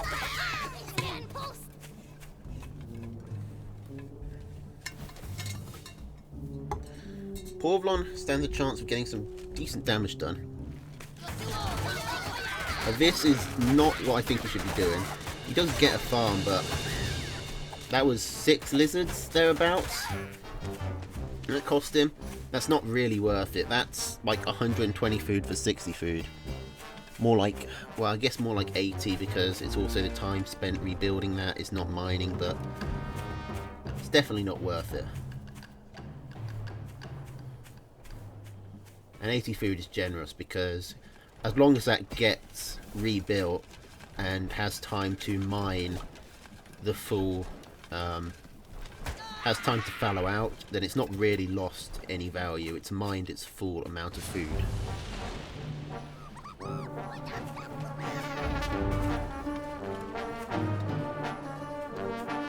Now I think a decent skunk, basically he wants to do a this guy push but with lizards instead of squirrels. I don't know how well that works, but skunks, moles, pigeons, lizards, you should be able to just smash through this. problem is he's set himself back like a decent chunk of army with that lizard loss. Okay, send the mole onto this. Don't just run your lizard through. Okay, never mind. I mean, it's working out, so... Okay, now he's on the mill. He needs to focus fire with this skunk onto the actual units. He needs to be careful not to let this mill just tank everything. He either needs to commit to destroying it or commit to destroying the units. Now this chameleon is able to chase him back off. He needs to micro this skunk. That's the second skunk that he didn't have to lose. This is a good choke point to have a skunk at.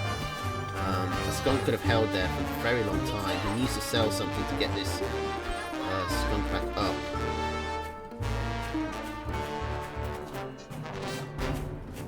I think that was a miss micro by Porvlon there. He really needed to. You can see how much damage the mill took. Like, it's been healing, so it was even lower than that. The mill tanked so much damage when Porvlon really should have been focus firing on the farms and the units. Or he just needed to let his moles take care of the mill while his lizards move forward.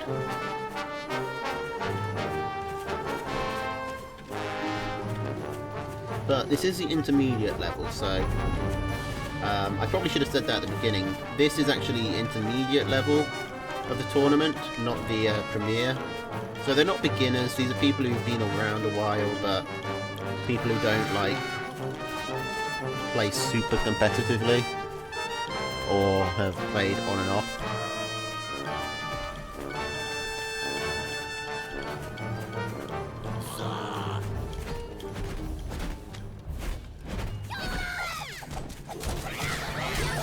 Okay, here we come. Skunks are better against lizards than they used to be, and it's showing here. This is actually pretty good micro from Porvlon, I think.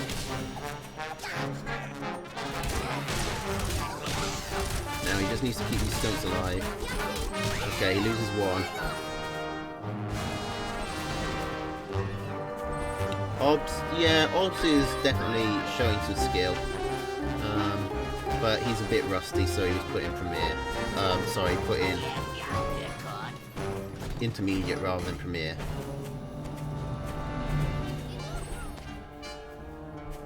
Score is 2-1 to Obst at the moment.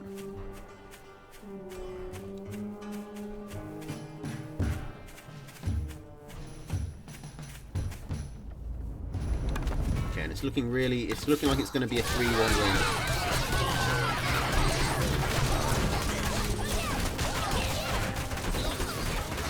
Paul has these snakes to get rid of the chameleons, but he doesn't have anything to get rid of these snakes, these squirrels now.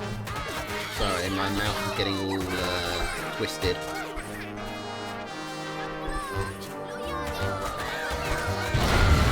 And Obs takes it. 3-1, streak continues. That was a good attack from Porvlon, but he mismicroed. And I think after that he never really recovered. Also, losing those lizards at the beginning was kind of a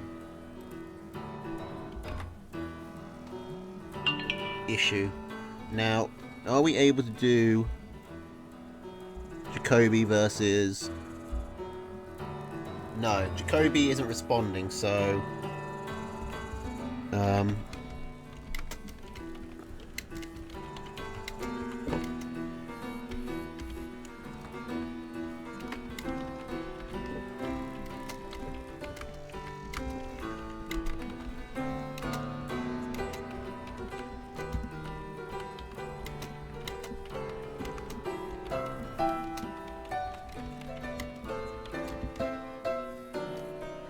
Okay, so Jacoby isn't responding, so we can't do Jet Jacoby. So that's actually going to be it for today. We still got 5 games because we did QQ and Araloot.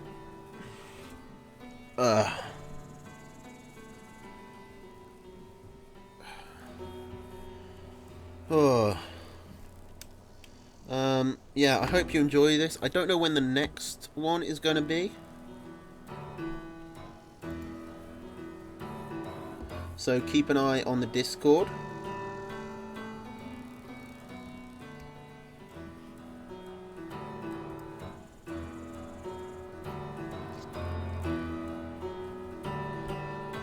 And Tuesday, QQ show. Oh, QQ's doing it. Apparently on Tuesday, QQ is going to be doing a series of games. So we're getting a wide variety of streamers. I'll probably upload this, highlight this, and upload it to YouTube. This is just Big Pimpintosh, so you can check it there if you ever want to. And yeah, well played, everybody. Some good games, some misplays, all good fun. Tomorrow we're going to have the Pocketbot Cup, so sign up for that. I always cast it. Sign-ups begin at the same time as this. And yeah, I will see you then. Thanks for coming, everybody, and have a good night. Toodles.